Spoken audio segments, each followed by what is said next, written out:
Level 1, Blue-Eyed Islanders. Imagine an island of perfect logicians.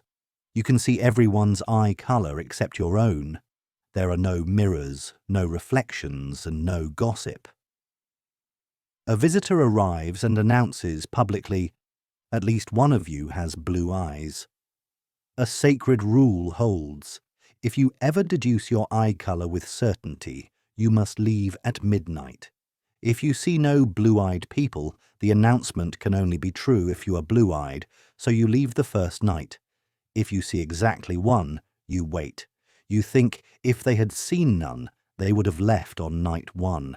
When they do not, you deduce there must be 2, them and you, so both of you leave on night 2. See 2? You expect them to leave on night 2. When they stay, you infer 3, and all 3 leave on night 3.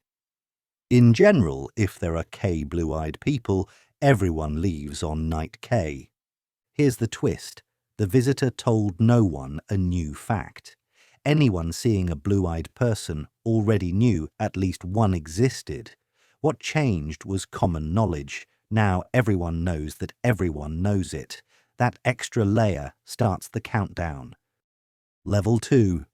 Pinocchio Paradox. Picture Pinocchio standing on a stage. He says, "My nose will grow now." His nose grows when he lies. If the sentence is true, then he hasn't lied yet, so why should the nose grow now? If the sentence is false, then he just lied, which should make the nose grow now, which instantly makes the sentence true. The word now jams the gears. It forces his claim to be judged in the very instant that triggers the consequence. Think about what the rule actually monitors. Does the nose respond to intent, to the instant the words leave his mouth, or to whether reality matches the claim a heartbeat later? Each timing choice creates a loop. If the nose grows because he lied, the growth makes the sentence true. If it grows only when a falsehood is settled, the very growth unsettles it. You can't set the rule without the rule changing the outcome. This is what happens when an action is defined by the truth of a statement about that same action happening right now. The statement and the action chase each other in a circle, and the moment you try to pin one down, the other moves it. Level 3. Grelling-Nelson, heterological. Some words describe themselves. Short is short. English is English. Call such words autological. Some do not describe themselves. Long is not long. French is not French. Call those heterological. Now ask the loaded question. Is the word heterological itself heterological? If you answer yes, then heterological fails to describe itself, which is exactly what it says, so it becomes autological. If you answer no, you are saying it does describe itself, which by definition makes it heterological again. The trouble is letting a label stare into a mirror. We want to judge the word from outside, but the very act of judging changes the case. One escape is to keep labels about words at a higher level than the words they sought, so no label is allowed to grade itself. Another is to refuse self-application when it would make a word both wear and deny the same badge. Think of heterological like a sticker that sticks fine to other jars, but curls up and falls off the moment you try to stick it on its own jar. The tool works on the world, but not on itself, and that failure exposes a limit in how we let definitions loop back. Level 4. 2 guards. Paradox. Knights and knaves. You face 2 identical doors. One leads to safety, the other to doom. 2 guards stand before them. One always tells the truth, the other always lies. You may ask a single yes or no question to one guard to find the safe door. You don't know which guard is which. Ask either guard. If I ask the other guard which door leads to safety, what would he say? Then choose the opposite door. If you ask the truth teller, he truthfully reports the liar's answer, which would point you to doom. If you ask the liar, he lies about the truth teller's answer, again pointing you to doom. In both cases, the door indicated by the reply is the dangerous one. You're not detecting honesty, you're wiring two opposite biases together so they cancel. Their habits fold into a single predictable signal that you can reliably invert. One carefully engineered question makes both characters, truth and lie, aim at the same wrong door. You never needed to know who was who.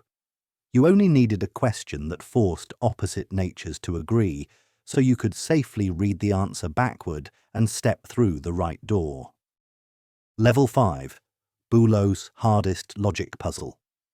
3 beings stand before you: true, false, and random. True always answers truthfully. False always lies. Random answers yes or no at random. They understand your language, but reply in their own words for yes and no, which you do not know. You may ask 3 yes or no questions, one at a time, each to exactly one being, and you must figure out who is who. The key is to design questions whose meaning survives translation and whose truth doesn't depend on which sound means yes. First, isolate someone who is not random by asking a self-referential question that makes random's coin flip useless. No matter what random says, the structure reveals randomness. Next, ask about who is random in a way that forces both true and false to point to the same target. Either one tells you that one, while random remains unreliable. Finally, with random located, aim a carefully phrased question at a non-random being to separate true from false. You never need their dictionary. You build a maze where truth and lies collapse to the same direction, while noise is quarantined first. Structure beats mystery language, and 3 moves are just enough to untangle the trio. Level 6. Noah Paradox. Consider the sentence. This sentence is not known. If it is known, then what it says is false, so knowledge has blessed a falsehood. If it is not known, then what it says is true, and it looks like we could know that by simple reasoning, pushing us back into contradiction. The problem isn't knowing the world, it's knowing about knowing. Imagine a strict academy with rules like these. If something is logically obvious, you may know it. If you know a rule and a case, you know the conclusion. If you know, you also know that you know. Each rule is attractive on its own. Put them together, and a sentence crafted to talk about its own knowability slips between them and jams the machine. One path out is to weaken closure rules about what knowledge must include. Another is to ban certain self-referential claims that certify or deny their own knowability. A third is to distinguish truth from knowability and refuse the step from is true to can be known. Let knowledge talk too freely about its own reach, and it builds a sentence it both recognizes and must never certify, a loop that exposes the limits of the rules. Level 7. Conjunction Fallacy. Linda Problem. Meet Linda. She is bright, outspoken, and deeply concerned with fairness. In college, she majored in philosophy and was active in social causes, which is more likely that Linda is a bank teller, or that Linda is a bank teller and active in the feminist movement. Most people pick the second option. It fits the story.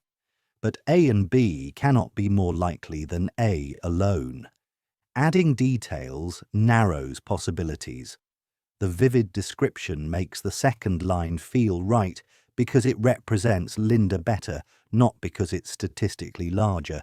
To feel the gap, switch to cards. The chance of drawing a heart is greater than the chance of drawing the Queen of Hearts.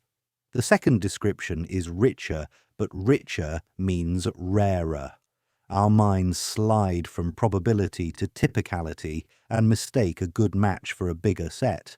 When detail makes a claim more convincing, pause and ask, does that detail also make the claim strictly narrower? If yes, it cannot be more likely. The story can steer your picture of Linda without changing the arithmetic of how many Lindas fit. Level 8. False positive paradox. A new disease is rare. 1 in 1,000 people has it. A test is excellent but not perfect. 99% accurate. You take the test and it says positive. What are the odds you actually have the disease? Many jump to about 99%. The base rate hides in the shadow. Picture a town of 100,000 people. About 100 truly have the disease.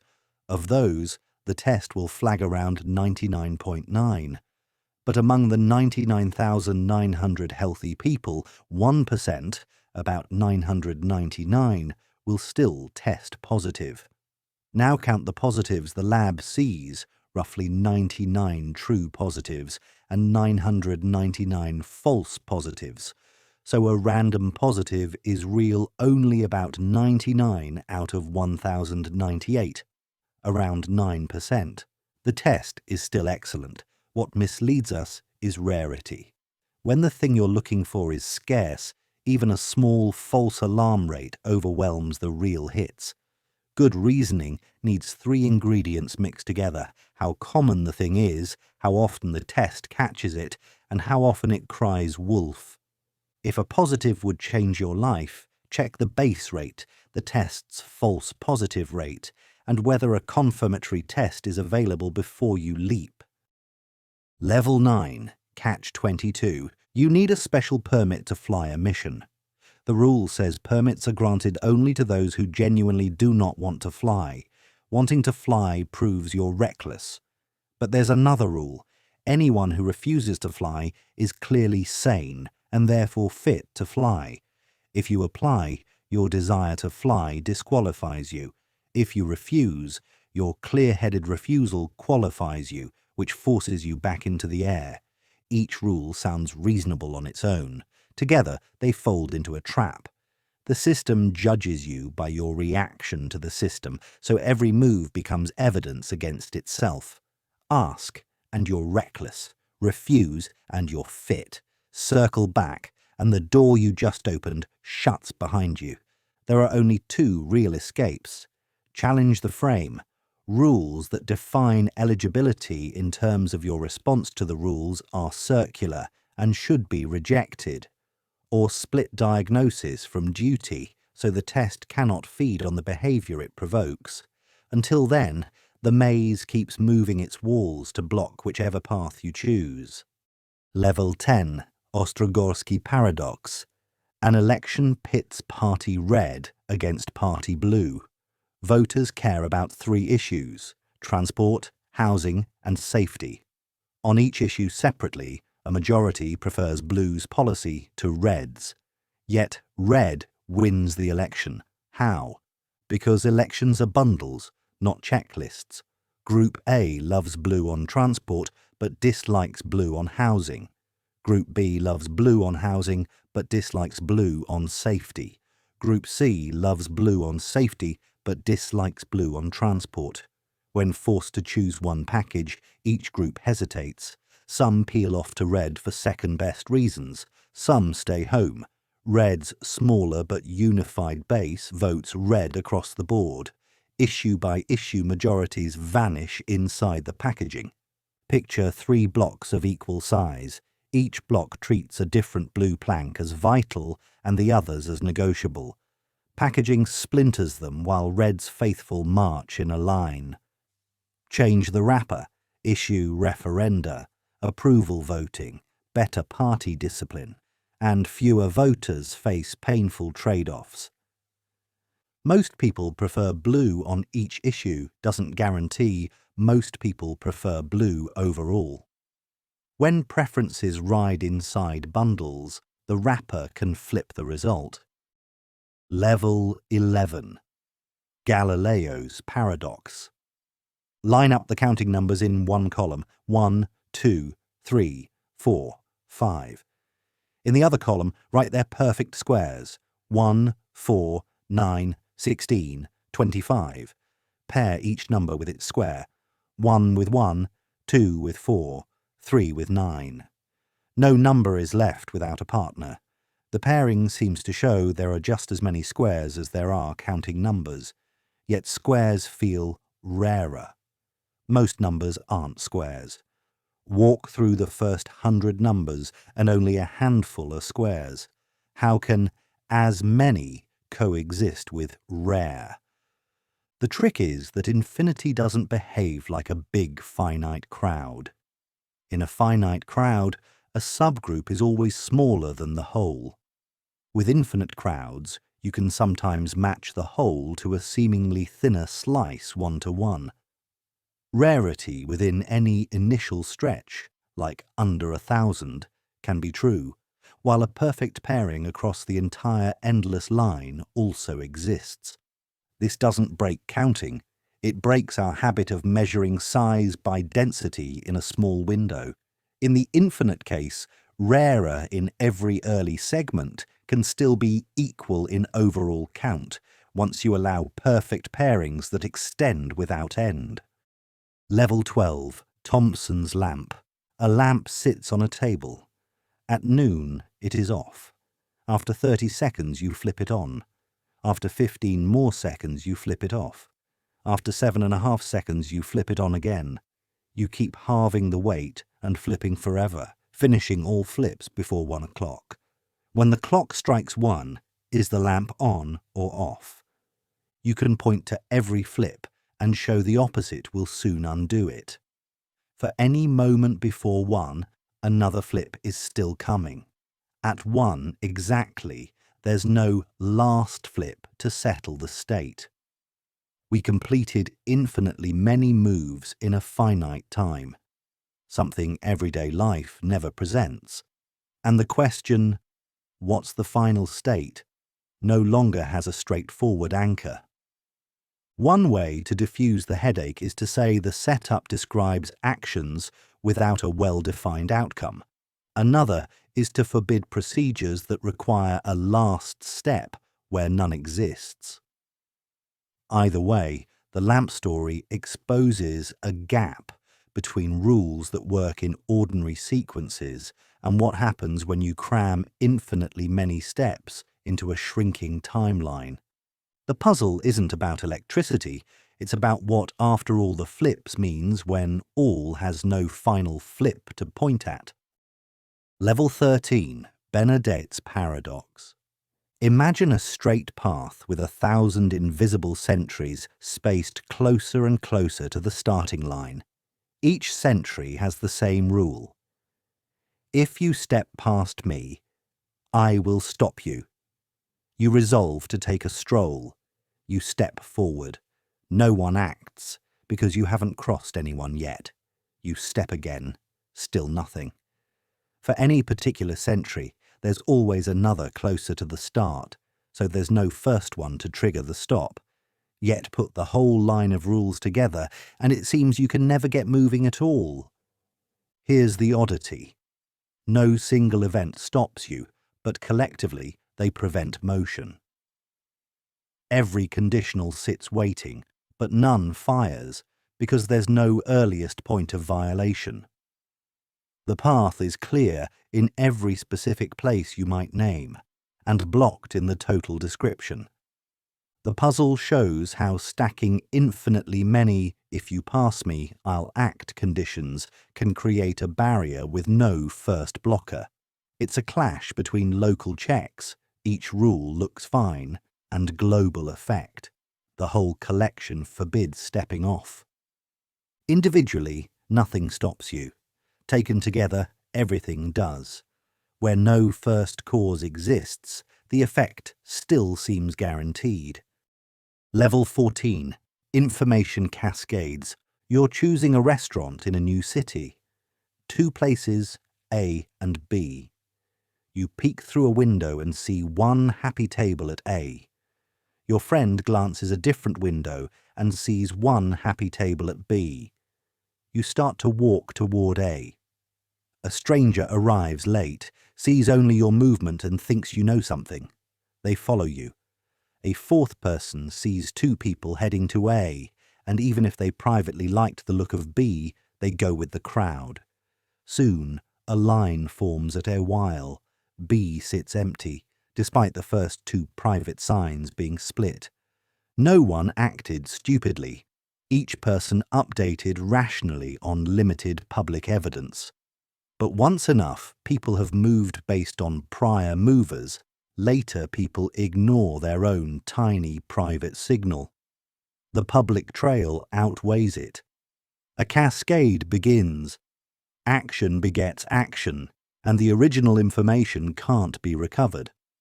Cascades happen in markets, fashions, and news cycles. Early, noisy signals get amplified by perfectly reasonable imitation until the group knows something that may be false. The cure is to surface private signals, reviews, blind tests, or mechanisms that slow the bandwagon, so the first steps don't lock the path for everyone else. Level 15. Grim Reaper Paradox. A king angers a wizard. The wizard schedules an infinite line of silent assassins to check the king in the last minute before noon. One at 30 seconds before noon, another at 15 seconds before, another at 7.5 seconds before, and so on. Each assassin has one rule. If the king is still alive when my moment arrives, I will strike instantly. The king cannot survive past noon. Some assassin must act. But which one? Pick any assassin and ask, could he be the first to strike? If he were, then the assassin scheduled immediately before him would have found the king alive and should have struck earlier. That pushes the first strike back step by step. There can't be a first, and yet by noon the king must be dead. The paradox comes from trying to pack a chain of if still alive, then act rules into a time with no earliest check. Each rule is clear on its own. Together they produce an outcome with no first cause. It raises hard questions about infinity, causation, and whether some procedures are simply ill-posed in the real world. Level 16. Jevons Paradox. A city adopts super-efficient heaters that cut the cost of warming a room in half. You'd expect total energy use to fall, but winter arrives and people heat more rooms, heat them for longer, and set thermostats higher. Businesses expand outdoor seating with heaters, now cheap to run. Energy demand rises. Efficiency won the battle per room and lost the war overall. The logic is simple. When a useful action gets cheaper, people often do more of it. If the rebound in usage is large enough, total consumption grows. You can see the same pattern with more efficient cars, leading people to drive farther or brighter, cheaper lighting making cities add more lights. This isn't an argument against efficiency. It's a warning that efficiency changes behavior. If you want less of something consumed overall, you may need a second tool, pricing, limits, or alternatives, so cheaper use doesn't unleash a surge that wipes out the savings. The mindbender is that improving the parts can degrade the whole. What seems like a pure technological fix becomes a social loop. The very success of the tool invites us to use the tool so much that the total footprint widens. Level 17. Paradox of Thrift. Families decide to be careful this year. They eat out less, delay purchases and build savings. Each household's plan is sensible. But as everyone cuts spending at once, shops see fewer customers, hours get reduced, and some workers are laid off. Incomes fall, which makes it harder, ironically, to save. The community ends up with lower production, lower income, and no guarantee of higher savings. What helps one household can hurt all households when done together. Your spending is someone else's income. Your postponed purchase is a quiet day for a cafe that then trims staff, which becomes a smaller paycheck for a musician who postpones repairs at a garage, which becomes, and around it goes. This doesn't say don't save. It says the timing and coordination matter. When times are good, saving builds resilience without choking demand. When times are weak, everyone pulling back at once can deepen the slump, after which households are less able to save. The twist is that a virtue in isolation can be a vice in the aggregate. What looks like prudence at the kitchen table becomes a brake on the very engine that funds tomorrow's prudence.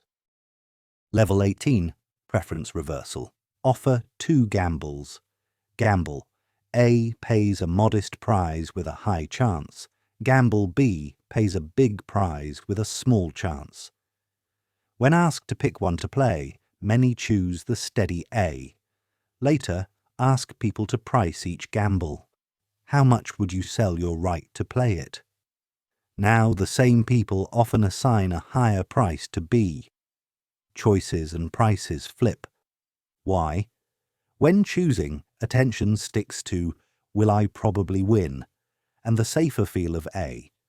When pricing, attention drifts to how much could this be worth, and the vivid jackpot in B. The problem isn't hypocrisy, it's that different ways of asking pull different features to the front of the mind. Our judgments are not stable across formats. This matters outside casinos. The way you frame options, choose versus price, accept versus reject, can reverse preferences in insurance, warranties, medical decisions, and negotiations. 2 presentations of the same prospects can tilt attention to frequency or to magnitude and produce opposite answers that each feel rational at the time. What you value depends on which spotlight you shine. Change the spotlight, and the best option can trade places. Level 19, Tragedy of the Commons. A village shares a green pasture. Each herder benefits from adding 1 more cow, more milk, more income. The extra wear on the grass is spread thinly across everyone, so the private cost looks small. 1 more cow seems sensible. Every herder reasons the same way. The herd grows beyond what the pasture can sustain. The grass thins, then dies. Everyone is worse off than if each had stopped earlier. No one set out to ruin the field. Individual logic, a small private gain, a tiny shared cost, stacked into a collective loss. You see the same pattern in overfishing, traffic congestion, groundwater depletion, and online spaces flooded with spam. The benefit of the extra act is private, the damage is shared. Solutions change the payoff map, so 1 more no longer feels free. Quotas, pricing, rotating access, mutual monitoring, or norms that make restraint visible and rewarded. When the costs are brought back to the chooser, private sense, and public health lineup, the unsettling part is that reasonable actions can sum to disaster. The fix is not scolding individuals for being reasonable, it's redesigning the game they're placed in. Level 20, Goodman's Grue. Suppose every emerald you've ever seen is green. That seems to support the rule, all emeralds are green. Now invent a new word. Call an object Grue if it is green before a future date and blue after that date. Every emerald you've seen so far is also Grue because you looked before the date. So your evidence fits 2 rules. All emeralds are green and all emeralds are Grue. Which rule should you project into the future? The brain freeze is about which descriptions count as natural. Green feels stable. Grue is stitched together to fit the past and twist the future. But the world doesn't label properties for us. we do. The puzzle asks why some patterns feel law-like while others feel gerrymandered, even when both match all past observations. One answer is that we prefer simpler, time-stable predicates and theories that compress data better. Another is that our language has been shaped by a world where certain regularities stayed put. Goodman's challenge is to explain that preference without merely pointing to habit. Your evidence can fit many future stories. The hard part is justifying why one story deserves your trust. Level 21, Hume's induction problem. You flip a light switch and the lamp turns on. You've done this 1,000 times. You expect the next flip to work because all the past flips worked, but why should the future resemble the past? Because it always has, just repeats the habit. The sun has risen every day of your life. That doesn't logically force tomorrow's sunrise. We lean on a rule. Patterns persist that we never proved from first principles, only from the very experience whose reliability is in question. In daily life, induction is our engine. We trust food won't poison us, bridges won't collapse, and coffee will taste like coffee. The puzzle is not that induction fails, it's that its success is not guaranteed by pure logic. If you demand a deductive proof that the future must mirror the past, you won't get one.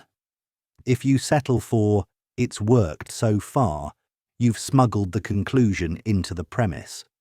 Some reply that the world has stable laws, others that induction is a pragmatic bet we can't avoid, others that learning aims at the best rules for now. Still, the itch remains.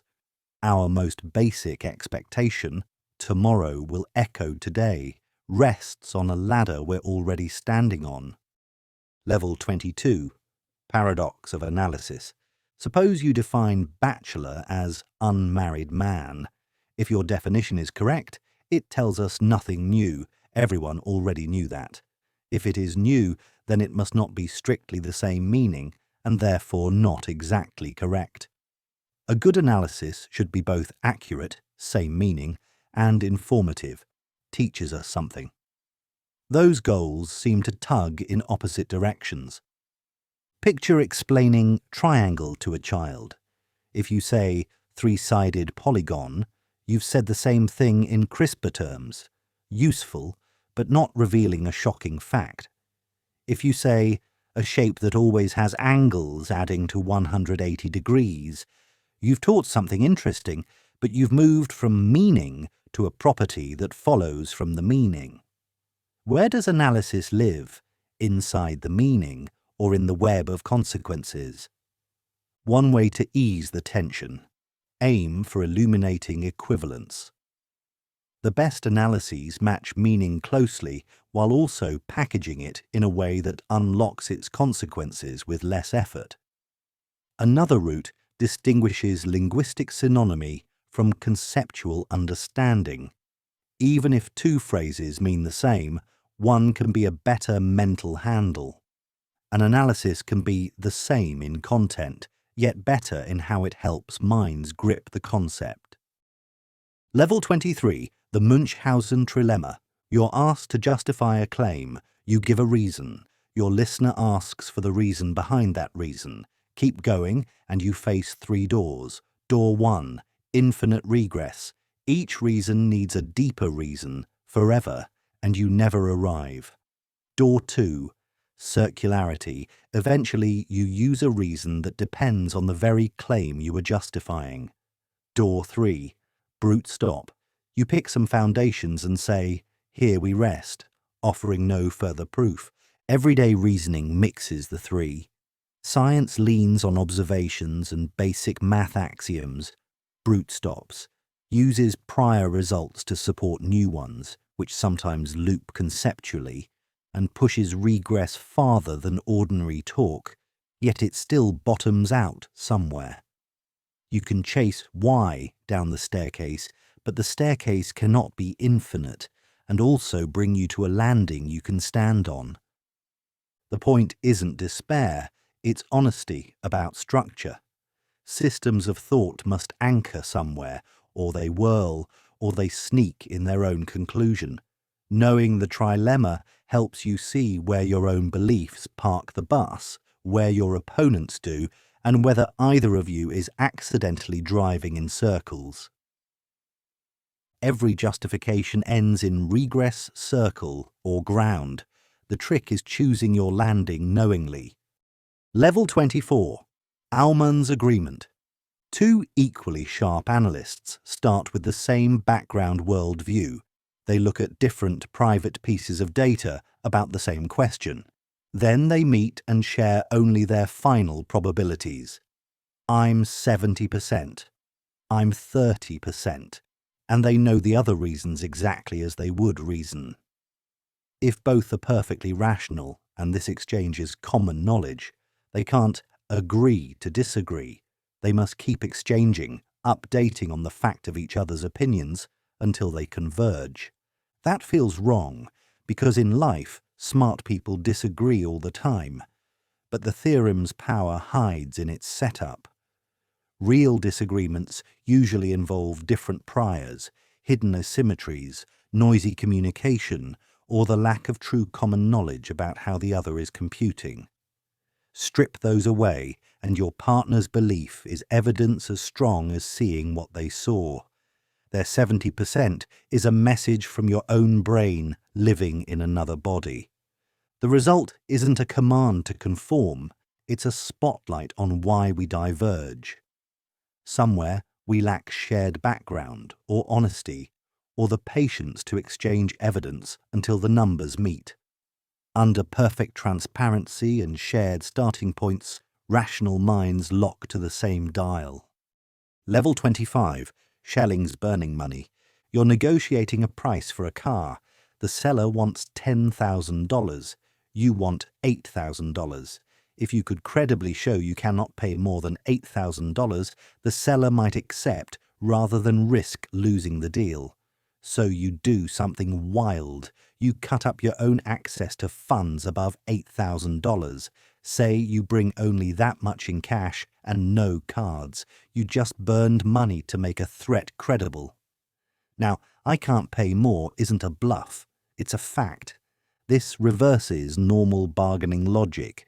Power comes not from having options, but from convincingly lacking them.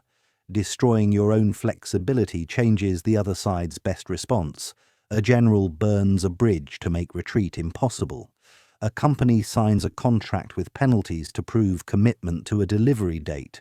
A negotiator schedules an unmovable flight to create a hard stop. It's dangerous. If the other side calls you, you really are stuck. But that's exactly why it works. You've altered the game's map, so the opponent's best move shifts toward your demand. Sometimes the strongest hand is the one that cannot bend.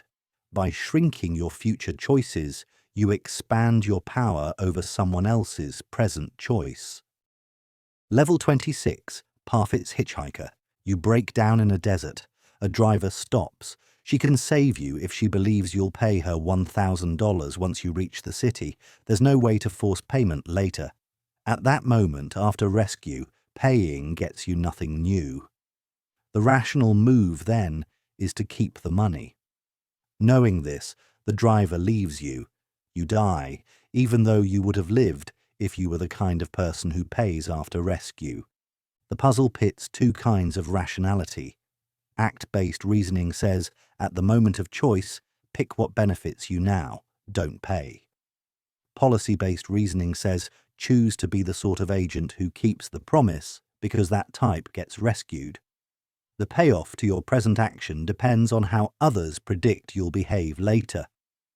People solve this with reputations, contracts, or internal commitments that make future you reward past you's promises. You act now to be credible later, so others will help earlier. The mind twist. Do what's best now can be worse than be the kind of person whose future acts are predictable. Survival may depend on a character trait that seems irrational in the moment, paying when nothing compels you. Level 27. Kavka's Toxin. A billionaire offers you $1 million at midnight if, by then, you intend to drink a toxin at noon tomorrow. The toxin will make you ill for a day, but do no lasting harm. You'll get the money whether or not you actually drink it. The only condition is that, at midnight, you genuinely intend to. When noon arrives tomorrow, what reason do you have to drink? You've already been paid. You try to form the intention sincerely, but your future self will have every incentive to skip the drink. Knowing this, your current self struggles to create a genuine intention. You can't intend what you predict you won't do, and you predict you won't do what brings only pain. The billionaire isn't testing your pain tolerance. She's testing whether you can bind intention to action without external enforcement.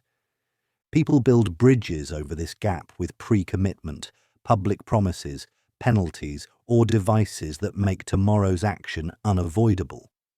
Without those, the intention falls apart on contact with time. The case exposes a fault line between deciding and doing. An intention you have reason to abandon isn't an intention you can honestly form. Without a tie across midnight, the million sits just out of reach. Level 28. Counterfactual mugging. A near-perfect predictor flips a fair coin. If it lands heads, she will approach you and demand $100.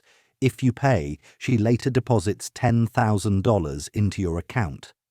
If it lands tails, you'll never meet her, but she will have predicted what you would have done in the heads world and decide whether to deposit the $10,000 anyway. Today, you see her, so you know the coin was heads, and she asks for $100. Should you pay? From where you stand, paying now yields a sure loss. You'll pay $100, and the deposit was already determined. But if you're the kind of agent who would pay, then in the tails branch you weren't asked, and the predictor would have paid you $10,000 purely based on her forecast. Being that kind of agent is extremely valuable in expectation, even if it stings in the heads branch you actually live in.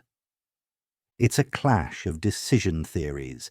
Act to maximize the payoff given the information you have now, versus act to be the sort of person whose predicted behavior creates better outcomes across possible worlds. Which you should your present choice serve? The one here, or the one your reputation creates elsewhere?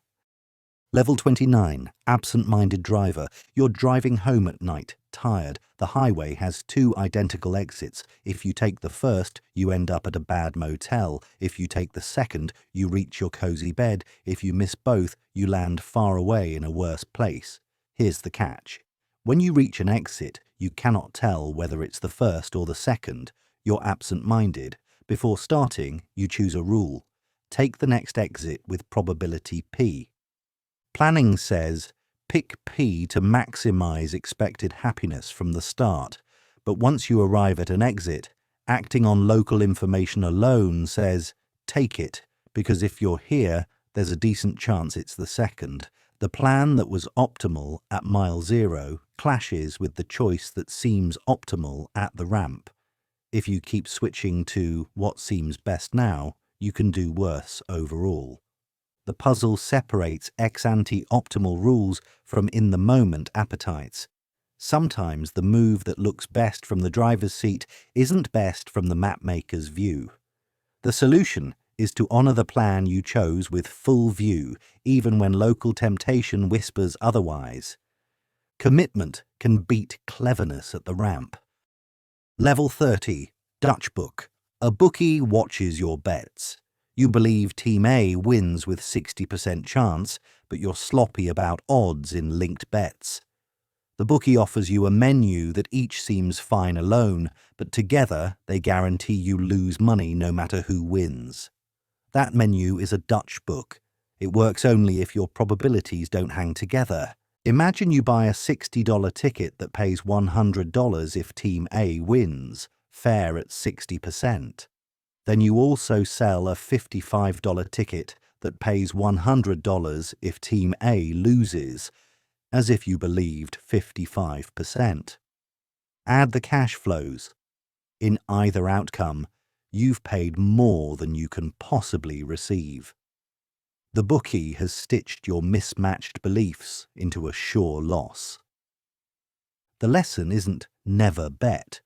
It's that coherent probabilities must obey the same arithmetic across all the ways you slice the event. If P of A is 0.6, then P not A must be 0.4, and compound beliefs must add and multiply consistently. Otherwise, someone can package your views into a trap. Rational credences are more than gut feelings. They're a network that has to balance. If the network wobbles, a clever opponent can cash out the wobble at your expense. Level 31. Ellsberg Paradox. Two urns sit on a table. Urn A has exactly 50 red balls and 50 black balls.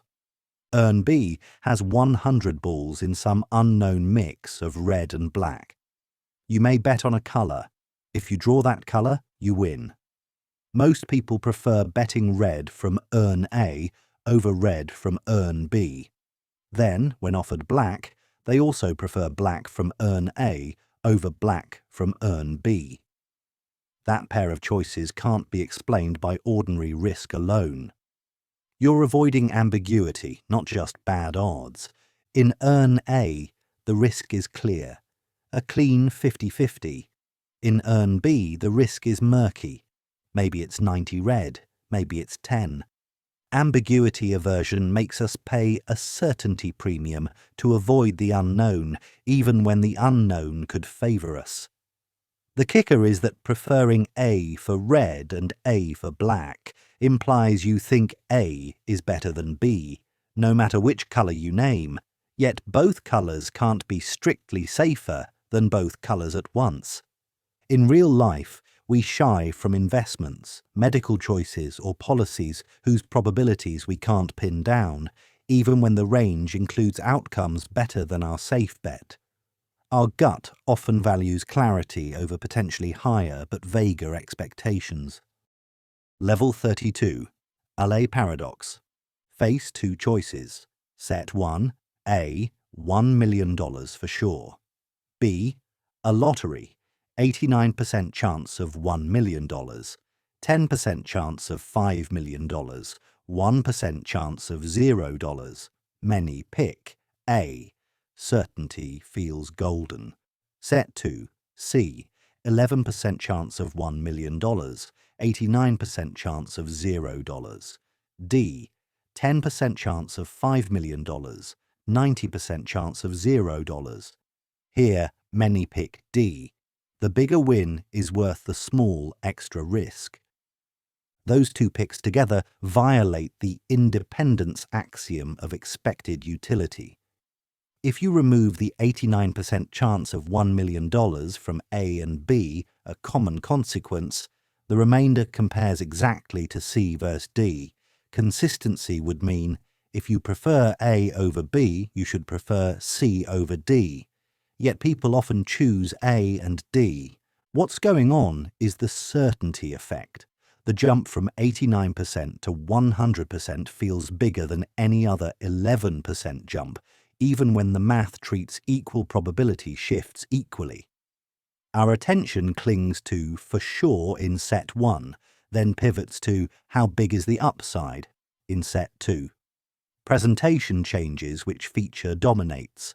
This reveals a human pattern. We overvalue certainty when it's on the table, and we chase magnitude when certainty disappears, even if that bends our consistency. Level 33. Non-transitive dice. You and a friend each choose one die from 3 unusual dice, then roll. Higher number wins. You let your friend pick first. They choose die A. You smile and pick die B because B tends to beat A. Next round, they choose B. You pick C because C tends to beat B. Final round, they choose C. You pick A because A tends to beat C. Around the circle, you go. A loses to B, B loses to C, C loses to A. It feels impossible. If B is better than A and C is better than B, shouldn't C be better than A? Not necessarily. With carefully chosen faces, each die has strengths targeting another die's weaknesses. One simple set not unique is A shows 4 4s and 2 0s, B shows 6 3s, C shows 2 6s and 4 2s. A beats B 2/3 of the time, 4 beats 3, B beats C 2/3 of the time, 3 beats 2, and C still edges A, 6 tops 4, and 2 beats A's 0. Transitivity, if X is greater than Y and Y is greater than Z, then X is greater than Z, holds for numbers, but not always for games built from numbers. Strategy can create loops where better depends on who you're facing. Level 34. Bertrand's box. 3 boxes. One holds 2 gold coins, one holds 2 silver coins, one holds 1 gold and 1 silver. You pick a box at random and draw 1 coin at random. It's gold. What's the chance the other coin in that box is also gold? Most people say 1/2, but the correct answer is 2/3. Here's the picture. There are 3 equally likely boxes to start. Within those, there are 3 gold coins you could have drawn that reveal a gold. The first gold from the GG box, the second gold from the GG box, and the single gold from the GS box. 2 of those 3 draws come from the GG box. So, given that you saw a gold, you are twice as likely to be in GG as in GS. The trap is ignoring how the evidence was generated. You did not peek and choose a box labelled has a gold. You drew a coin, and that process overrepresents boxes with more gold in them. Conditioning on the path by which you learned gold changes the odds. When information arrives through a selection process, it reshapes probability. Your update must follow the funnel the evidence came through, not the label you wish you had read. Level 35. Paradox of suspense. You rewatch a film you love. You know the hero survives, the twist, even the final line, yet your heart still races in the chase scene. How can suspense exist when the outcome is certain? Stories don't just trade in outcome uncertainty. They trade in process uncertainty, empathy, pacing, and attention control. You know the destination, but not the exact bends in the road you'll emotionally take this time, which detail you'll focus on, how long the danger beat will last, how the music and shot choices will time your breath. Your body reacts to now cues even while your mind holds the ending. There's also conditional suspense. I know he lives, but how will this impossible corner be turned? The brain treats immediate obstacles like mini endgames. On top of that, identification with characters simulates their uncertainty. You feel what they feel, not what the omniscient viewer knows.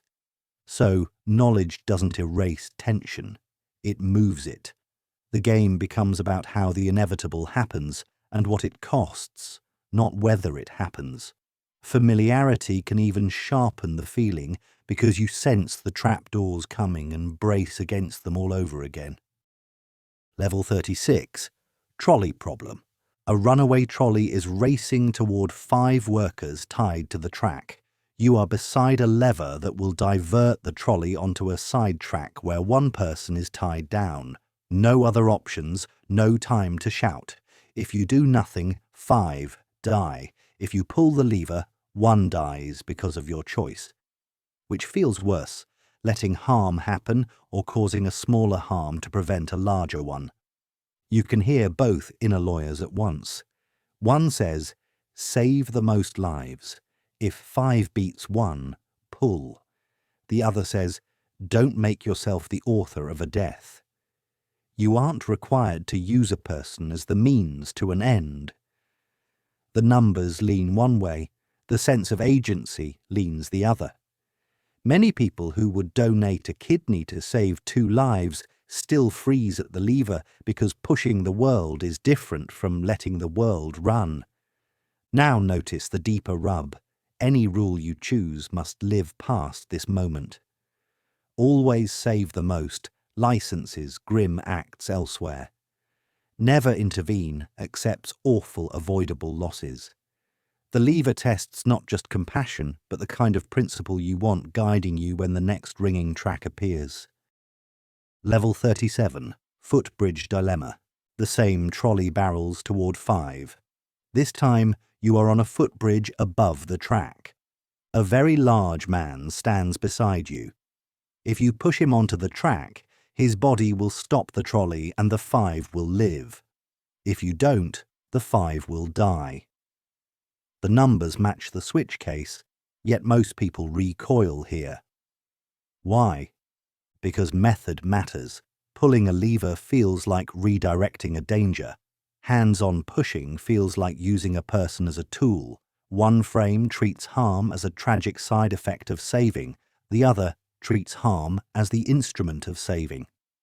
The outcome is the same tally, but the route there changes moral taste from bitter to poisonous.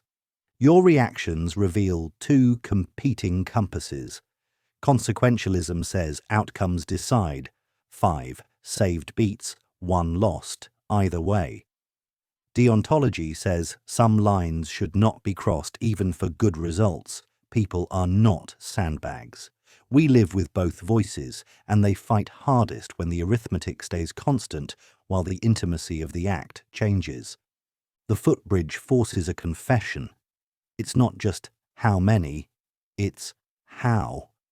Numbers persuade, touch convicts. Your answer tells you what kind of cost your conscience refuses to pay. Level 38, Self-Torturer. You're offered a device with 100 settings. At setting 0, you feel no pain. Each click increases discomfort by an amount so tiny you cannot detect the difference between neighbouring settings. At every step, you are paid a large sum to click once more. You can stop anywhere, keep all the money, and never go backward. Each individual move is a no-brainer. This feels the same, and I'm richer. Months later, you're at setting 100, in constant agony, begging to return to 0. But you never would have chosen any particular reversal because each backward click would cost you money without a noticeable gain in comfort. Rational at every step, you walked into a state you would never have accepted as a package. The trap comes from comparing only neighbours. No worse than before holds locally and fails globally. A sequence of harmless moves adds up to a catastrophic outcome, while every local checkpoint looked safe. You needed a rule that looks beyond the next click, cap the total, sample far apart settings, or price pain in absolute terms, not just deltas. The self-torturer shows how incrementalism can defeat intention. The slope never felt steeper until the cliff at the end. Level 39, Discursive Dilemma, Doctrinal Paradox. A 3-judge panel must decide a case. The law says the defendant is liable if and only if condition A and condition B are both true. Judge 1 believes A and B. Judge 2 believes A but not B. Judge 3 believes B but not A. Vote issue by issue. A passes 2-1, B passes 2-1, so the court's majority view on the premises says A and B liable. Now vote directly on the conclusion each judge sincerely holds. Judge 1 votes liable. Judges 2 and 3 vote not liable. The conclusion fails 2-1. Same judges, same beliefs, different aggregation, opposite verdicts. Groups face a choice: aggregate premises or aggregate conclusions. Premise: Voting respects the structure of reasons, but can produce a conclusion that a majority actually rejects. Conclusion: voting respects each person's bottom line, but can throw away the logic that led there. Neither method avoids paradox in all cases. Boards, juries, and committees live here. When you ask teams to reason together, you must say how together happens. Do we merge reasons or votes? Do we demand coherence between collective premises and collective verdict?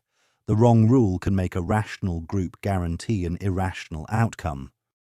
Level 40. Paradox of value. Water diamond. You're thirsty after a long walk. A vendor offers two things, a bottle of water and a diamond ring. Which is more valuable? In life or death terms, the water wins. In the market, the diamond costs far more. That feels upside down until you shift from total usefulness to marginal usefulness, what the next unit does for you. Water is abundant in ordinary life. Your first bottle is precious. Your 10th today is not. Diamonds have little practical use, but the next gem is rare, and rarity drives the trade-off people are willing to make at the margin. Prices reflect the value of the next unit compared with the next unit of something else, not the grand importance of a category to human survival. Now, flip the scene to a desert with one canteen left. Suddenly, the marginal value of water explodes, and the ring is a trinket. The ring didn't change. The context did. Value is a relationship between options at hand, not a crown on a thing. The paradox dissolves when you watch the next sip, not the whole ocean. Markets price choices on the edge you stand on, which can make essentials cheap and luxuries dear until the edge moves. Level 41. Money pump. Intransitive preferences. You're choosing between 3 coffee drinks, A, B, and C. Strangely, your tastes loop.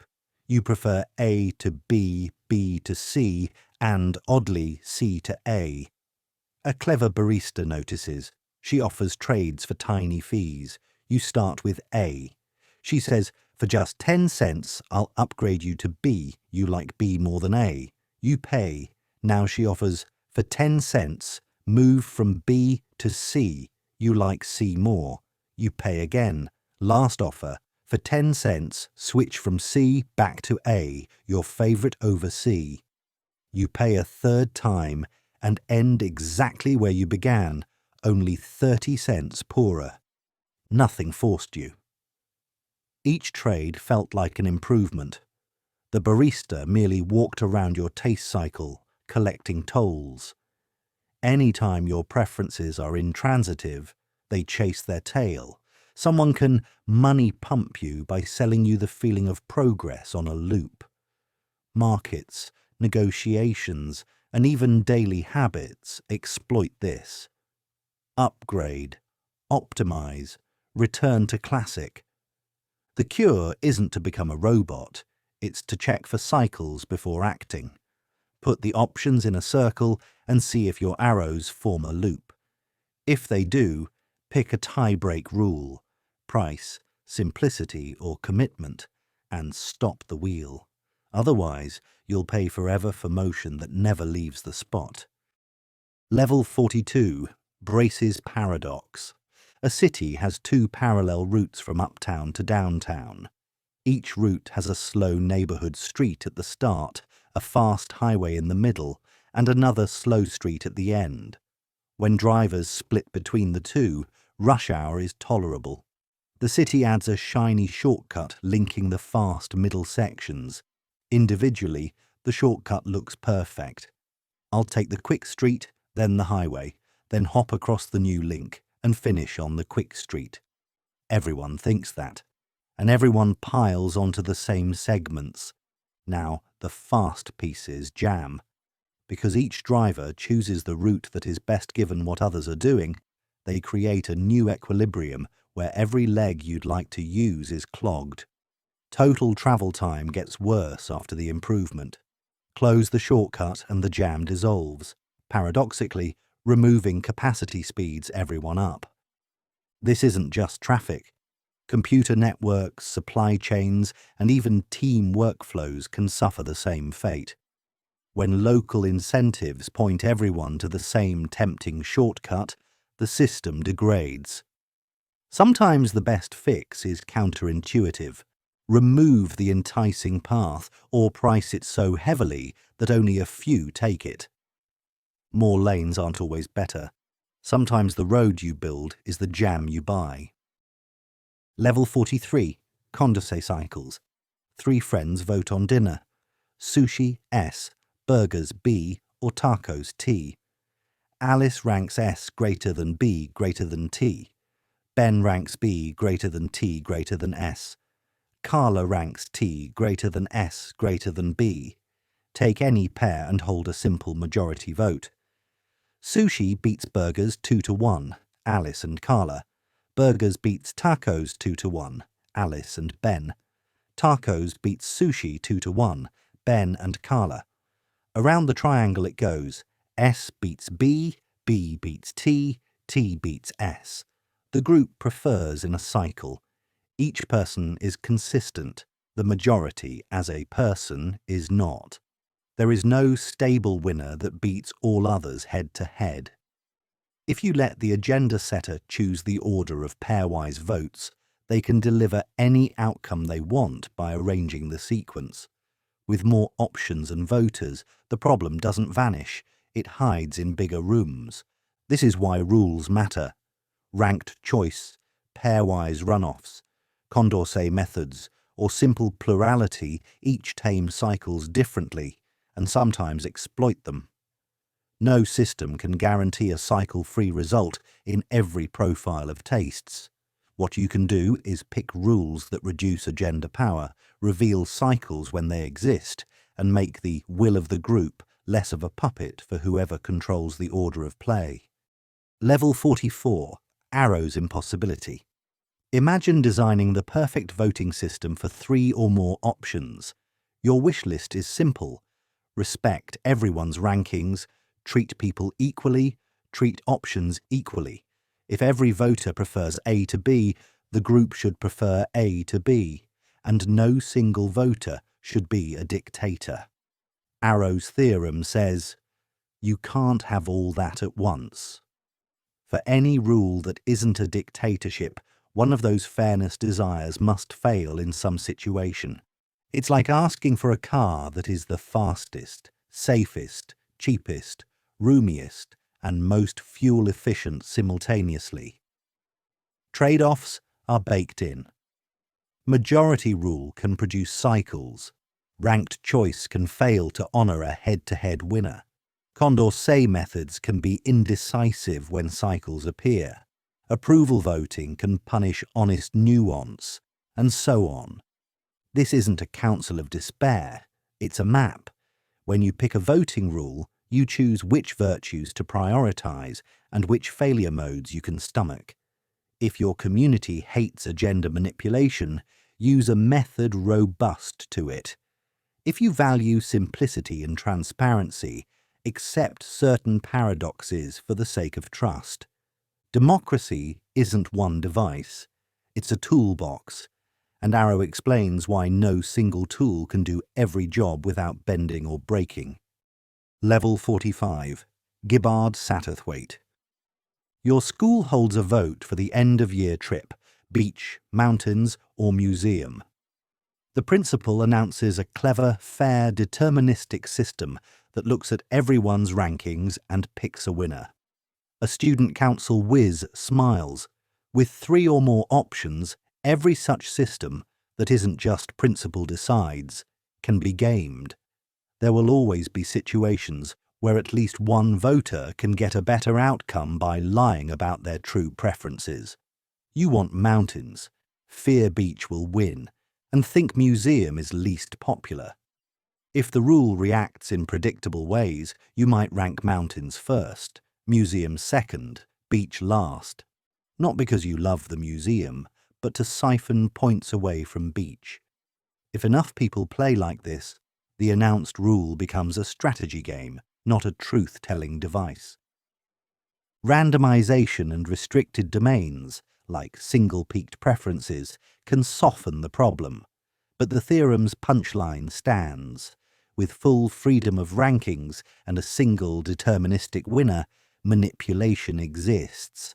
The right response is not scolding voters, it's designing procedures that reduce the rewards for misreporting, make strategies costly, or accept a measure of randomness to blunt precise gaming. If sincerity can't be guaranteed, design for resilience in a world of clever voters. Level 46, Downs Paradox. You're deciding whether to vote. It costs time and effort.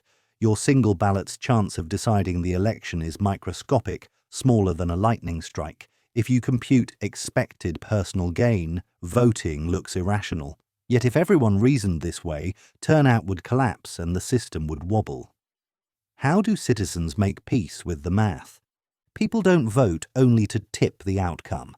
They vote to express identity, to uphold a norm, to support legitimacy, to influence down-ballot measures, to earn the right to complain, or to feel part of a shared ritual. None of that changes the tiny chance of being pivotal, but it changes the value of participating. The benefit isn't just policy shifted by your singular act. It's also the world built by many such acts, and the meaning you attach to yours. Downs' paradox spotlights a gap between individual calculus and collective health. Societies fill that gap with civic education, social rewards, mail-in ballots, holiday elections, cheapening the cost, sweetening the reasons, and building habits so turnout doesn't rest on razor-thin pivot fantasies. You almost surely won't decide the outcome. You can still help decide the kind of citizens you and your neighbours are. Level 47, Traveller's Dilemma. An airline breaks two identical sculptures. The manager asks both owners to write, in secret, a value between $2 and $100. If both write the same number, both get that amount. If they differ, both get the lower number. But the one who wrote the lower number gets a $2 bonus, and the higher claimant gets a $2 penalty. What do you write? Backward reasoning says, if the other writes $100, you should write $99 to get the bonus. Then they'll think, she'll write $99, so I should write $98. Down it spirals until both land at $2, an outcome that feels foolish when the items were valuable. Yet in the moment, undercutting by $1 always seems like a smart last tweak. The game exposes a tension between individual cleverness and mutual benefit. Trust can lift you both to $100, but trust is brittle against a $2 temptation. Real groups sometimes escape the spiral with reputation, repeated play, or norms that punish undercutters. In one-shot settings, many still write high numbers, refusing to be that kind of player. Logic can talk you into poverty. Sometimes the wealth is in being predictably fair, even when a tiny edge whispers, just $1 less. Level 48, Centipede Game. Two players face a growing pot of money. On your turn, you can take and end the game, claiming a big share while leaving a small share to the other, or you can pass, doubling the pot and handing the choice to them. The pot grows richer with each pass, but someone can grab it at any time.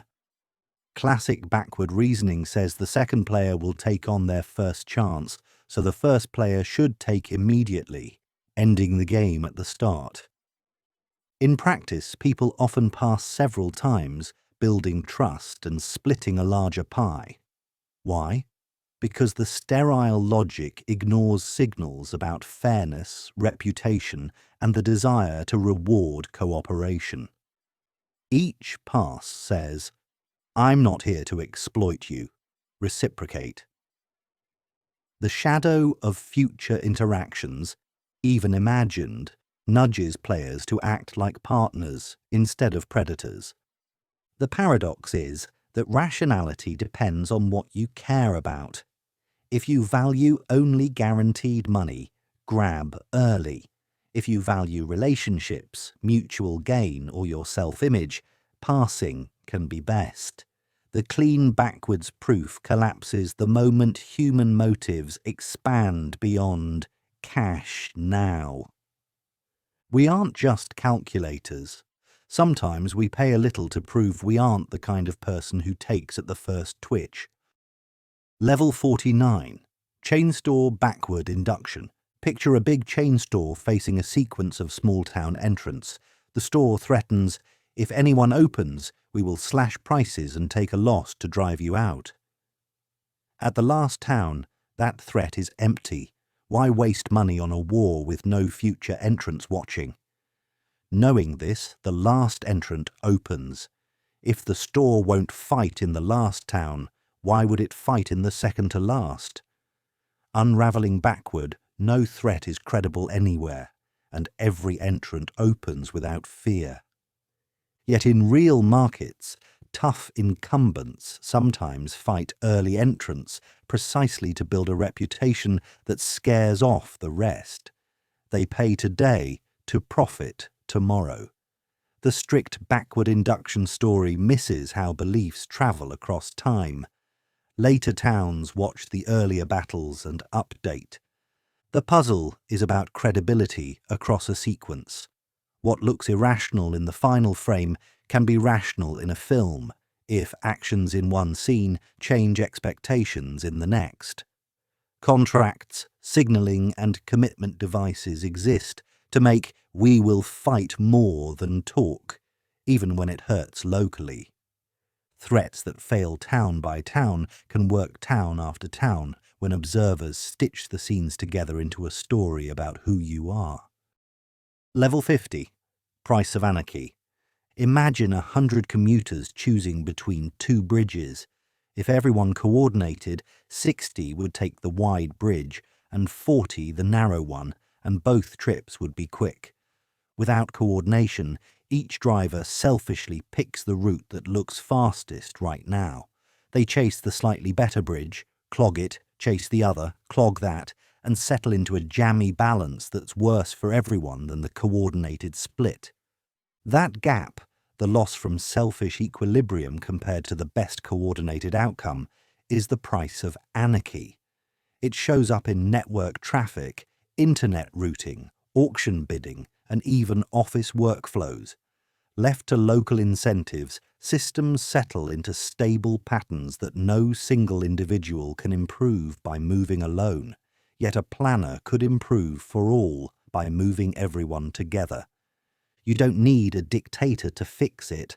Tolls, staggered shifts, load balancing, auction rules, and shared dashboards can align personal choices with group health so the equilibrium inches toward the optimum. The point isn't that freedom fails, it's that freedom without feedback can stall below what's possible.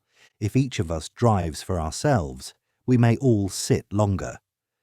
Smart rules make the selfish choice and the social good point in the same direction. Level 51. Goodhart's Law. A hospital wants faster care, so it rewards departments that cut average waiting time. At first, the metric helps. Triage speeds up, bottlenecks are cleared, then the metric becomes a target. Staff schedule more short appointments and push complex cases to tomorrow so today's numbers look good. A patient with a rare condition is asked to return next week because today's slot would tank the average. The board celebrates record-breaking wait times while the hardest cases wait longest. When a measure stands in for a goal, people naturally optimize the measure. If the link between measure and goal breaks, the measure stops measuring what you wanted. You see it in schools teaching to the test, sales teams chasing quota instead of healthy accounts, police focusing on clearance rates over real safety, creators optimizing for clicks instead of value.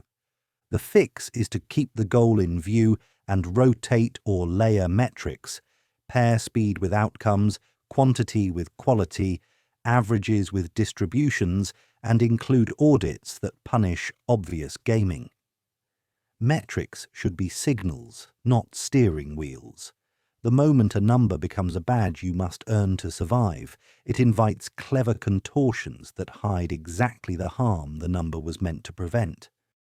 Level 52, Wason Selection Task. You're a bouncer at a bar. Each table card shows a person's drink on one side and their age on the other. Rule: if someone is drinking alcohol, they must be 21 or over. 4 cards lie on the table. Beer, soda, 22, 16. Which cards must you flip to check the rule? Most people flip beer right and 22 wrong, while ignoring 16 wrong and soda usually fine to ignore. The correct pair is beer and 16. You must look for violators, anyone drinking alcohol who is underage. Flipping beer checks whether the drinker is at least 21. Flipping 16 checks whether that underage person is sneaking alcohol on the other side. Flipping 22 is pointless. The rule doesn't say adults can't drink soda. Flipping soda is unnecessary. Soda doesn't trigger the rule. Our brains hunt for confirming evidence. Let's see the adults drink, instead of tests that could falsify the rule. The bar framing helps more than letters and numbers. If vowel, then even number, because it calls up a social contract. Still, the trap remains. Logic wants you to seek the cases that would break the rule, not the ones that merely fit your hopes. Level 53, Berry Paradox. Try to point to a number using only a short English description. The first prime, the thousandth square, the smallest number bigger than a trillion. Now, impose a rule. Only descriptions with fewer than 13 words count. With that fence in place, consider this phrase: the smallest positive integer not nameable in under 13 words. If that picks out a number, then we've just named it, within the limit. If it doesn't pick out a number, there must still be some smallest unnameable one, and that's exactly the one the phrase tries to indicate. You built a ladder and then used it to climb to the rung it said you couldn't reach. Natural language lets definitions talk about definability itself, creating a loop. Systems that allow describe the set of things that can't be described briefly end up describing one of them briefly. Logicians diffuse this by separating levels, an object language that talks about numbers and a meta-language that talks about the descriptions, or they formalize what counts as a legitimate name, so first not nameable can't masquerade as a name. The paradox isn't a cute trick about a specific number. It's a warning about self-reference sneaking in through ordinary words like nameable and smallest. Level 54. Muddy Children. A group of children plays outside. Some come back with mud on their foreheads. There are no mirrors, and no one tells anyone privately whether they're muddy. Everyone can see everyone else's forehead, just not their own. A parent gathers them and says publicly, "At least one of you has mud on your forehead." Rule: if you ever know you're muddy, step forward at sunset. If exactly one child is muddy, she sees none others and thinks, if no one is muddy, the parent's statement is false. So it must be me. She steps forward on day 1. If exactly 2 are muddy, each sees one and thinks, if there were only one, she'd step forward today. When no one steps on day 1, they learn there must be 2 and both step on day 2. With 3, they wait 2 days, then all 3 step on day 3. In general, with K muddy children, they step on day K. The parent didn't add a new fact. Anyone who saw mud already knew muddy children existed. The announcement created common knowledge. Everyone knows, and knows that everyone knows, and so on. That extra public layer ignites the countdown to certainty. Level 55. Problem of the many. Point at a cloud. Where does it end? The outer wisps fade into the blue. You could shave off a few strands and still be pointing at that cloud, right? But there are countless ways to shave off different wisps and still have something that looks like the same cloud. Which exact collection of droplets is the cloud? The puzzle generalizes. A pile of sand where grains cling and fall, a mountain whose edge crumbles, even a person's body constantly exchanging atoms with air and food. For many ordinary objects, there are many equally good candidates that deserve the name, with no single razor-sharp boundary. If you insist there must be exactly one perfect candidate, your choice starts to look arbitrary. If you accept them all, you end up with too many clouds crowding the sky. Some responses say objects are vague, others say words like cloud are tools that don't need knife-edge precision. Others move identity to causal history or function rather than exact membership of parts. The mind-bender is seeing how our neat nouns ride on messy borders and how reality doesn't offer the crisp lines our grammar suggests are always there. Level 56. Fission-fusion persons. A sci-fi lab scans your brain and divides it perfectly into two healthy bodies, each waking with your memories, your loves, your debts. Both, remember, promising to feed the cat. Which one is you? If identity requires a one-to-one link, you can't be both. But picking one seems unfair. Each is psychologically continuous with you. Now reverse it.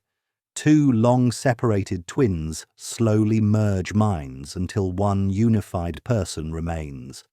Did one die? Did both? The fission case supports the idea that survival is about continuity, not strict identity.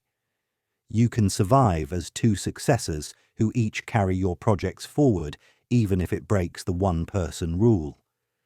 The fusion case suggests identity can compress without a death event, preserving what matters while violating the arithmetic of persons. Legal and moral questions bite. Who owns your house after fission? Are the merged debts combined? Perhaps we should track responsibility, love, and rights along psychological links and admit that identity is a practical shortcut that works in normal life and breaks in edge cases. The unsettling lesson: the word you might be less like a serial number and more like a story that can branch or braid.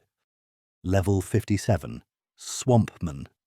You're walking in a storm when lightning vaporizes you. In the same instant, another bolt strikes a nearby swamp and, by wild chance, assembles a molecule-for-molecule duplicate of you. Same body, same brain state, same memories. It stands up and walks out, greeting your friend with your voice. Is this creature you? Swampman acts like you and believes he remembers your past. But he never lived those moments. He didn't learn words from your parents or form habits through your history. If meaning depends on how signals were acquired, on causal links to the world, then Swampman's memories lack the right anchors. On the other hand, if what matters is the current pattern, the functioning, the experience, then he qualifies as you in every way that counts. The case pulls on two intuitions: identity as history versus identity as structure. Language and reference seem to care about origin stories. Consciousness and agency seem to care about present configuration. Swampman walks, talks, loves and grieves as you would. Whether that's enough depends on which thread you think ties a person to their name. Level 58. Heseity versus qualitative identity. Two identical gold coins sit on a table. Same weight, same shine, same scratches, You swap their places. Has anything changed? Qualitatively, no. Every property they share remains. But some people feel there's a deeper thisness, hekiti. Coin A is that very coin, not coin B, even if no measurement can tell them apart. Others say that's metaphysical fluff. If no property differs, there's no difference at all. The tension shows up in puzzles about teleportation, duplicates, and perfect copies of art. If a museum swaps two indistinguishable statues at night, and no record exists, did the original move? If you accept hexites, identity can persist without qualities. If you reject them, identity just is the bundle of qualities plus placement within history. Practical life quietly splits the difference. Law tracks serial numbers and provenance, tokens in a chain of custody, even when items look the same. Friendship and love tie to narratives, not properties. Yet our language sometimes pretends we could have a difference that never shows up anywhere. The paradox asks whether this very one is a real feature of the world, or a way the mind pins a label when qualities tie. Level 59. Preemption paradox. Two expert pitchers, Anna and Ben, both throw at a bottle. Anna's rock gets there first and shatters it. Ben's rock would have shattered it a split second later had the bottle survived. Did Ben's throw cause the shattering? Intuition says no. Anna's hit did the work. But suppose Ben's rock clipped the bottle just enough to weaken it so Anna's would break it more easily. Now each seems to contribute. Or reverse it. Anna's throw arrives first and shatters the bottle so completely that Ben's rock hits harmless shards. Ben's causal line is cut off before it matters. Preemption cases mess with simple tests like, if the cause hadn't happened, the effect wouldn't have happened.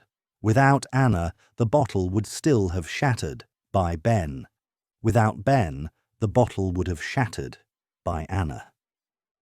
Standard counterfactuals call both dispensable, yet we want to credit the one that actually did the deed and blame the other less or not at all. Philosophers add structure, timing, physical chains, and but-for judgments refined to track which process actually produced the effect. The lesson is that causes can compete, and one can win in a way that makes the other's potential fade from relevance. Level 60. Trumping causation. A general and a private each shout, "March!" The soldier marches. Whose order caused the movement? Both commands travel the air, but the army's rulebook says the general's order overrides any conflicting lower order.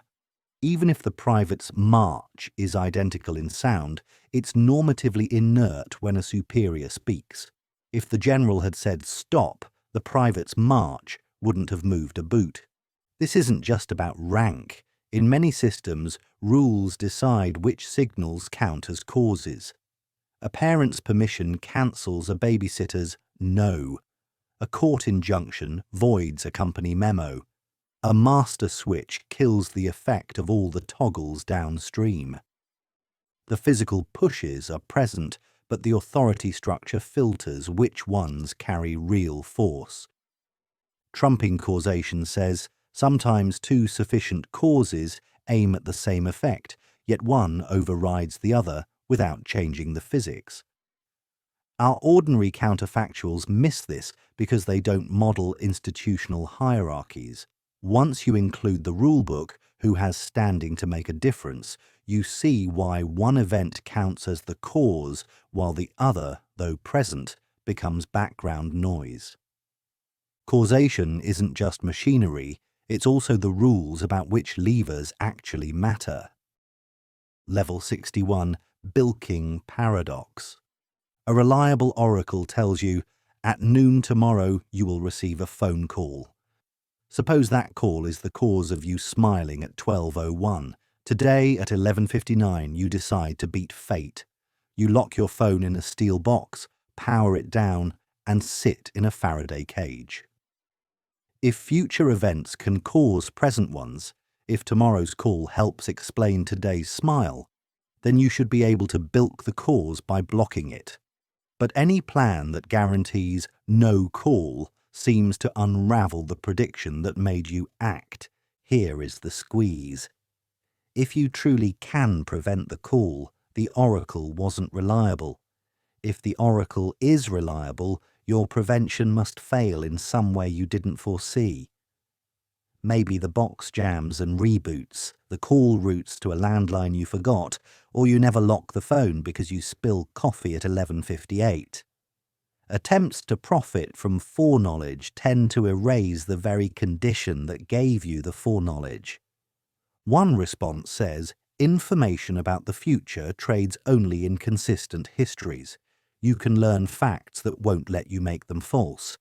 Another says, if you genuinely can bilk, then there was never a real causal arrow from tomorrow to today, only a tempting story your mind tried to spin. Level 62. Polchinski's Paradox. A time machine spits out a billiard ball that heads toward its younger self. The older ball strikes the younger one just before it would have entered the time machine, knocking it off course so it never enters. So how did the older ball come out to strike it? The scene looks like a logic bomb, an action that deletes its own cause. Now imagine a gentler hit. The older ball nudges the younger one just enough that it still falls into the time machine, only on a slightly different line. The very line that emerges as the older ball. No contradiction, just a self-consistent loop. Try to craft a clash, and the physics slides you to a compatible set of angles and speeds. What fails are scenarios that demand both enters and doesn't enter at the same moment from the same history. This suggests a rule.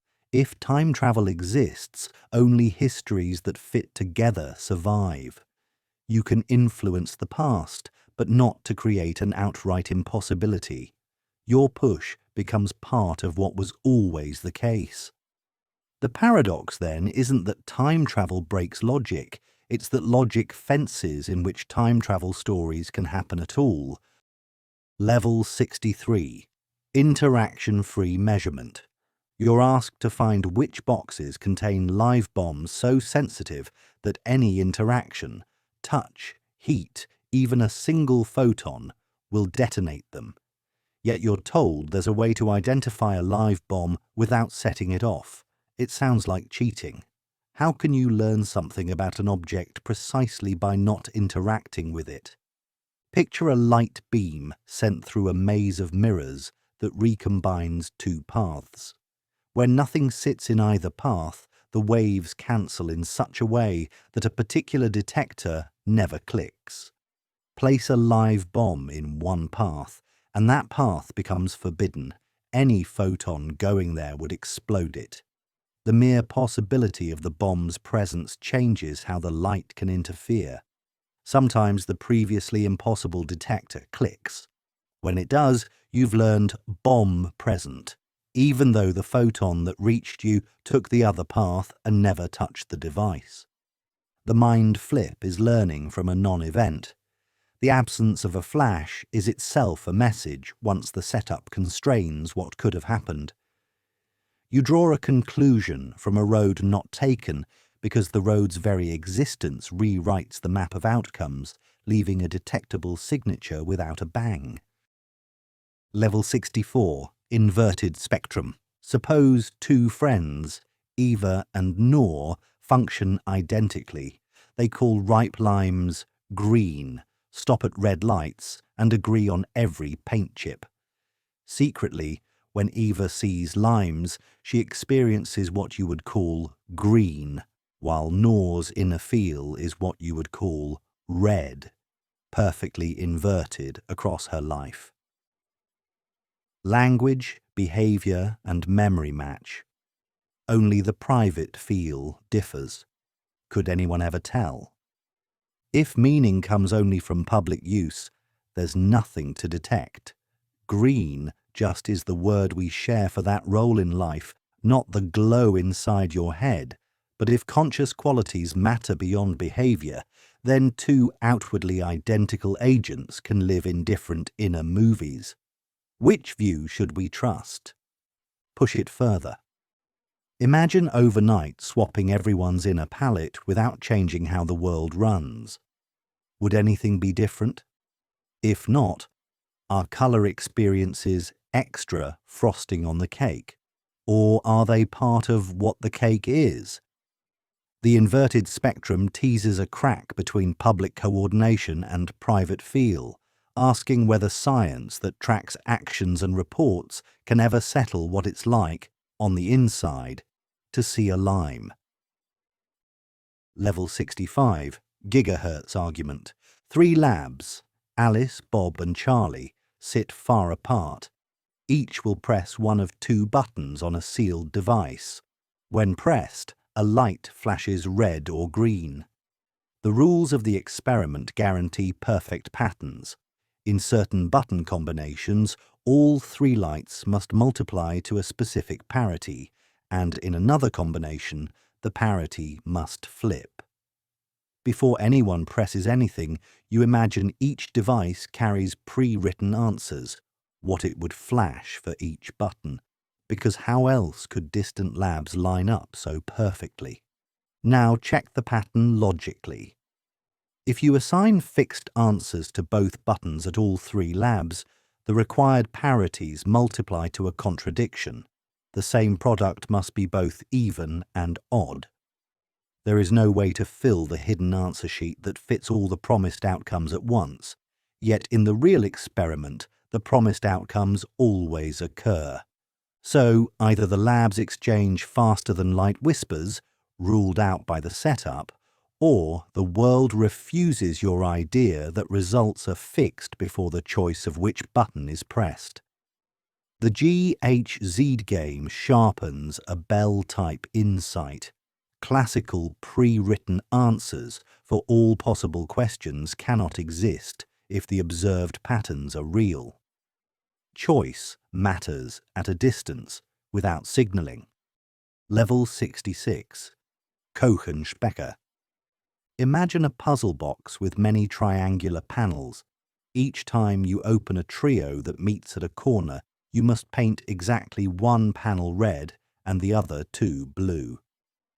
The catch: you must choose colours for all panels in advance, and your choices must satisfy the 1 red per trio rule, no matter which trio someone later decides to open.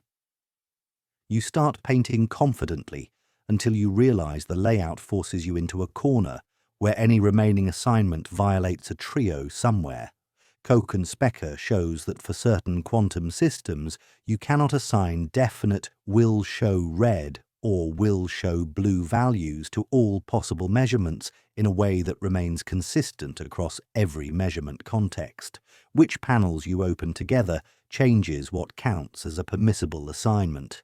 The value isn't a property the system carried all along, waiting to be revealed. It depends on the context of the measurement you actually perform. The paradox bites an everyday assumption that things have determinate values for every question we might ask, whether or not we ask it. In some domains, you only get stable answers once you fix the set of questions, and trying to answer them all at once tangles into contradiction. Level 67. Dollar Auction. Schubik. An auctioneer holds up a crisp dollar bill. Highest bidder wins the dollar. Bids go up by 5 cents. One more rule: the second highest bidder must also pay their last bid, but gets nothing. You bid 5 cents. Easy profit. Someone bids 10. You bid 15. Before long, the top bid reaches 95 cents. You're second at 90. If you quit, you owe 90 cents and get nothing. If you bid $1, you break even if you win, and you stick your rival with a 95-cent loss.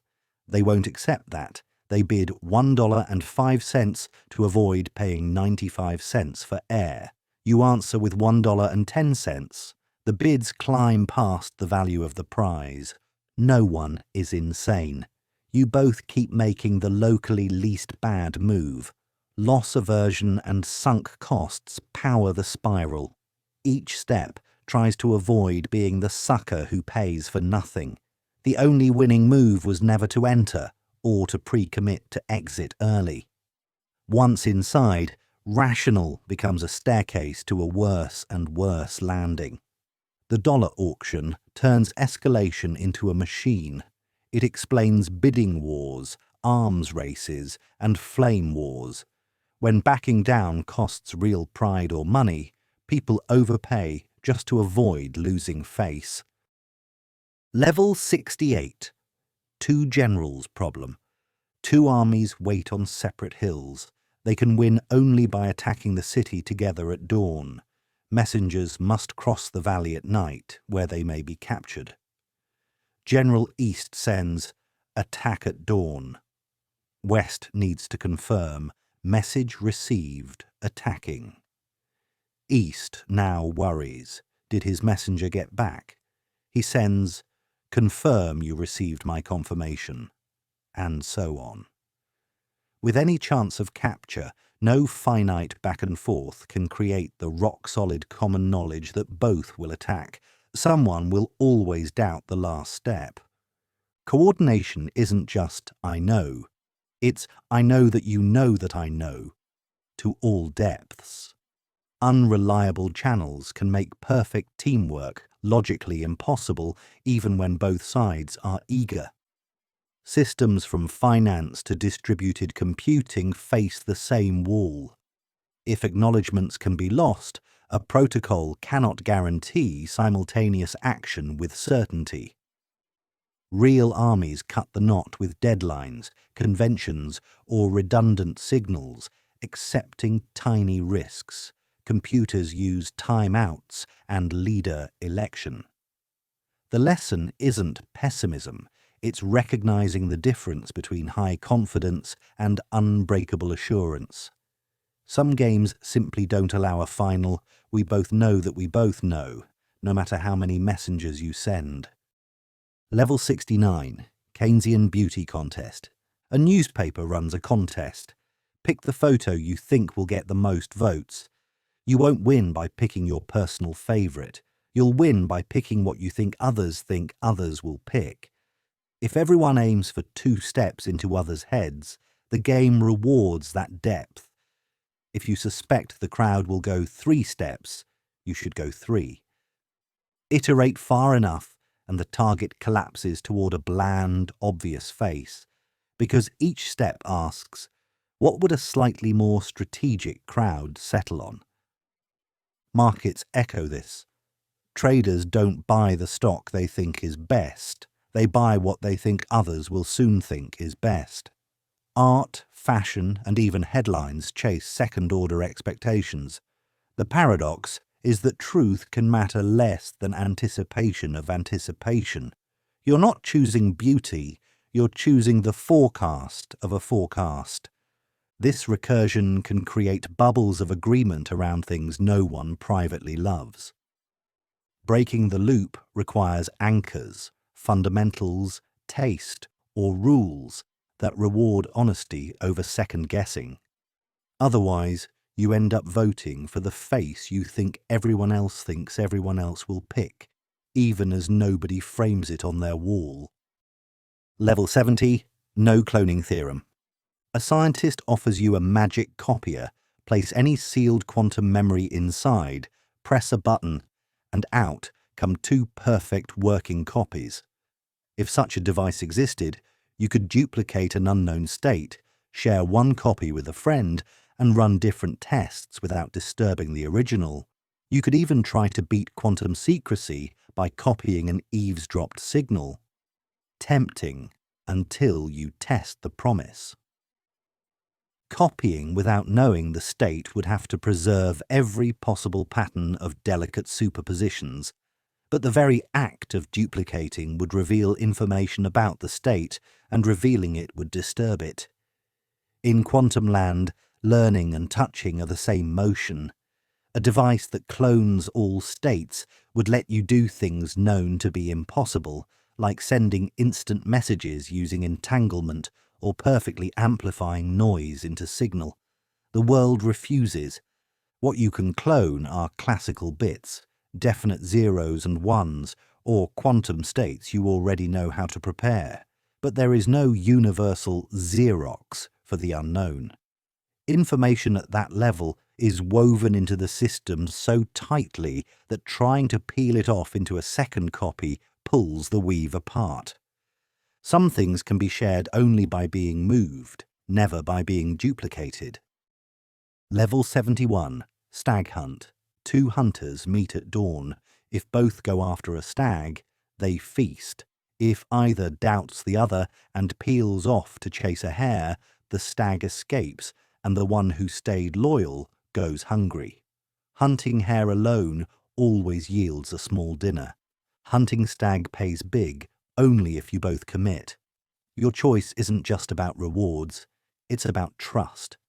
This is coordination with risk. 2 equilibria exist. The bold, high-payoff world where everyone counts on everyone, and the timid, safe world where each protects themselves because they expect the other to flinch. Both are self-confirming. If you think your partner will stick with the plan, the best response is to stick. If you think they'll bail, the best response is to bail. Beliefs create reality. How do communities climb from hare world to stag world? Signals, rituals, contracts, repeated play, and reputations that make commitment predictable. A handshake can be cheap talk, or a promise that would shame you if broken. Build enough scaffolding, and the risky plan becomes the obvious plan. The sting is this. Sometimes you don't need more resources, you need more trust. The treasure is sitting in the forest, yet fear of being the only fool keeps everyone chasing rabbits. Level 72. Non-identity problem. Parfit. City planners consider a power plant that emits a mild pollutant for 20 years. Built now, it will slightly worsen air quality, yet still keep life good. Because the plant shifts jobs, traffic and timing, different people will be conceived and born than if the project were delayed. Decades later, a young adult complains, "You harmed me by building that plant." But had the plant not been built, that person would never have existed. Someone else would. Can you wrong someone by choosing the very conditions that made their life possible? Our moral instincts say yes. Creating avoidable harms is wrong. Yet, the personal complaint wobbles when the alternative wasn't the same me, healthier, but no me at all. We can still condemn choices that predictably lower the quality of future lives, but it's awkward to say the particular people who exist were made worse off than they otherwise would have been.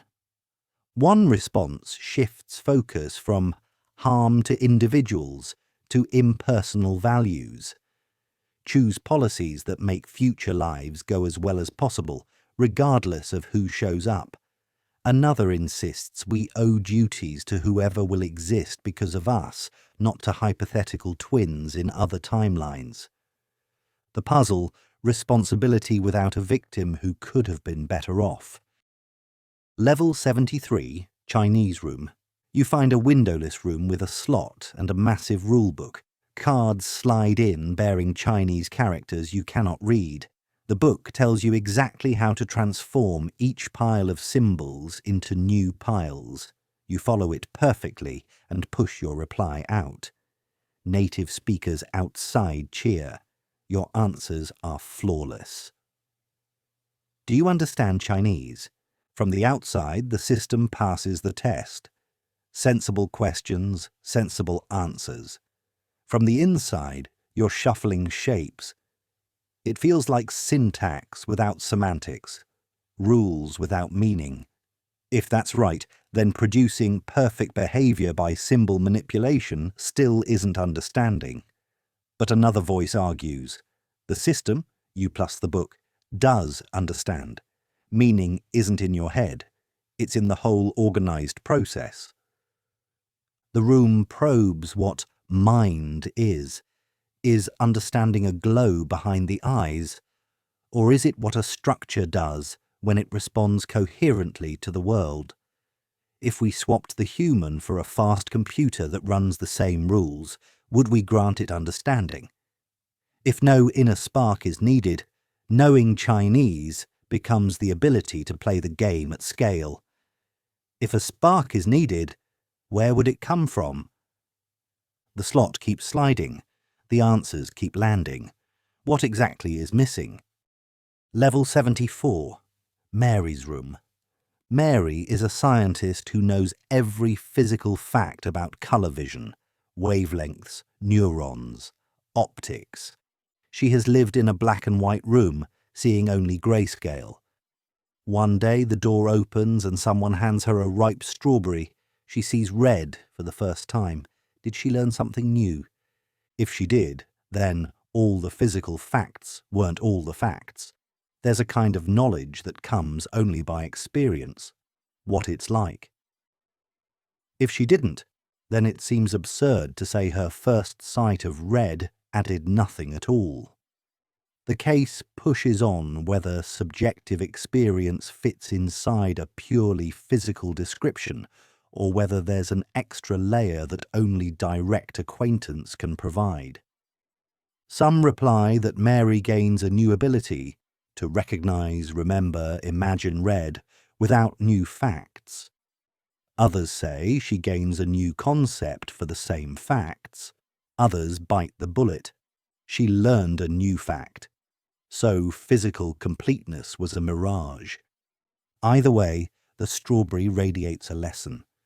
Better theories must explain how knowing every mechanism in principle sits beside the fresh shock of seeing, hearing, tasting, the difference between a map and standing in the city it describes.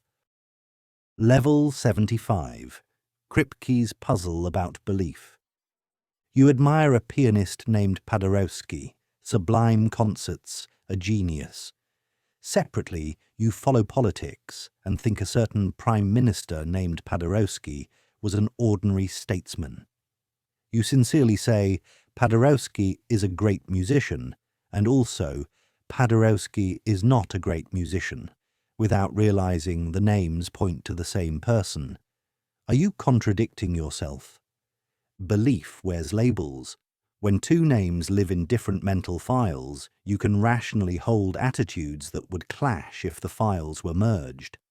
Substituting co-referential names inside belief reports believes that Paderewski doesn't preserve truth as neatly as in ordinary sentences, meaning in belief talk isn't just who the name refers to, it's also how the believer conceives the person.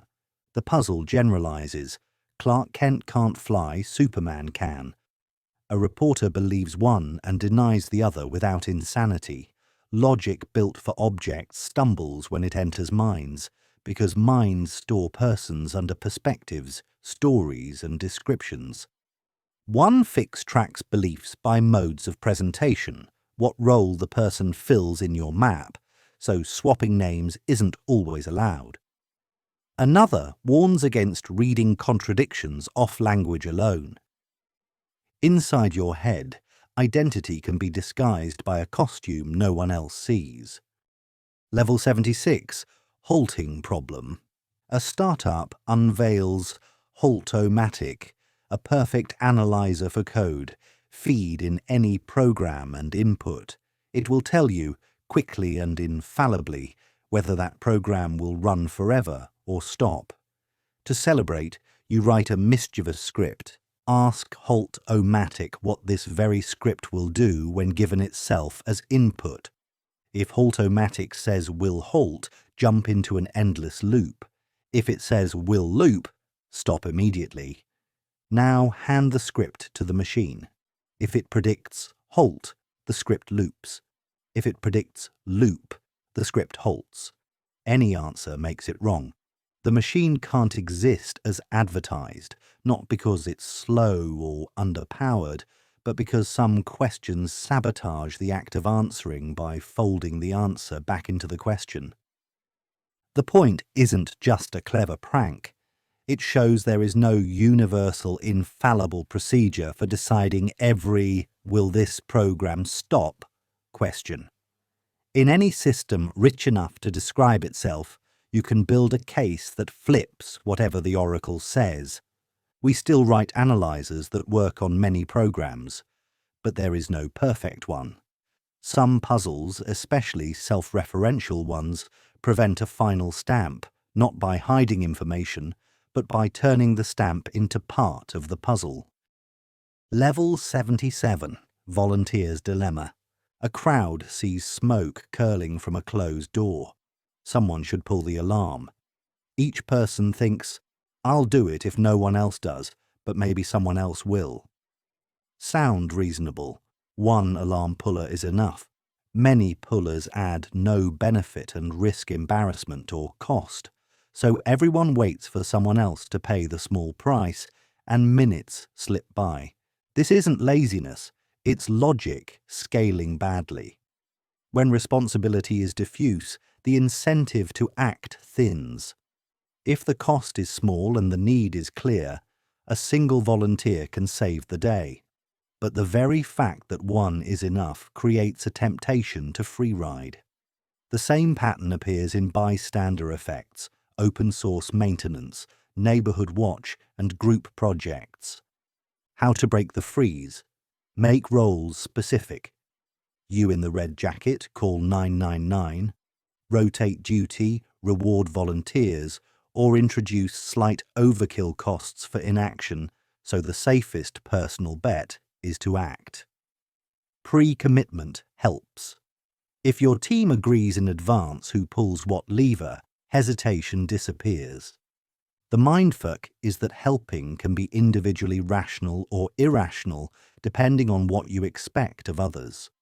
When everyone expects a hero, the hero never arrives. Level 78, Busy Beaver. Engineers hold a contest. Design a tiny machine with a handful of states that writes ones and zeros on a tape, then eventually stops. Score how many ones appear when it halts. For 2-state machines, you can test them all and find the champion, the Busy Beaver. For 3 states, harder. As states grow, something astonishing happens. The maximum scores explode faster than any formula a computer can compute. There's no trick. The explosion comes from tiny programs simulating ever longer, more intricate dances before they finally stop. Some wander for ages, building patterns that look like galaxies, then halt with a flourish. Others never halt. Asking, "What's the top score for n states?" turns out to be a question no general algorithm can answer for all n. Past a point, even the best math can't guarantee the number. Why care? Because it marks a border. There are well-posed finite questions about finite devices that no universal method can settle. You can find new records by discovery, but no guaranteed scoreboard exists beyond small sizes. A few rules, a blank tape, and humility.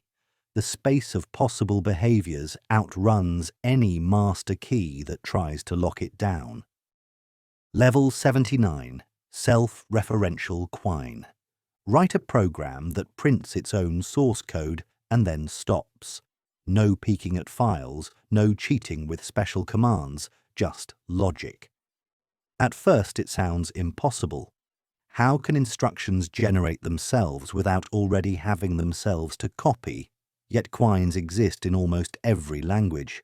The trick is to split the program into 2 halves that describe and use each other. One half holds a template with a hole in it. The other half is a description of the template that, when run, fills the hole with that very description. Each side points at the other, and the loop closes exactly on the text you see. Print that, and you get the whole program, including the part that knows how to print itself. Why is this mind-bending? Because it shows reference without outside anchors. Systems can contain perfectly balanced mirrors that reproduce the system from inside. That's a toy version of bigger themes. Genomes building bodies that build genomes, languages defining truth for fragments of themselves, cultures teaching the rituals that teach the culture. A quine is a wink from computation. Sometimes the only recipe you need is a recipe that bakes the recipe. Level 80, Schelling segregation. Imagine a grid of homes with two types of residents, circles and triangles. Each prefers a neighbourhood where at least 1/3 of their immediate neighbours are like them. That's a mild wish. Most people are happy in mixed streets. Start with a random, well-mixed map. Now apply the rule. Any unhappy resident moves to the nearest spot that meets their simple threshold. Move after move, the city rearranges. What emerges is striking. Large, stable patches of circles and triangles with sharp boundaries, even though no one demanded isolation. Small local moves, each perfectly reasonable, create global patterns nobody planned.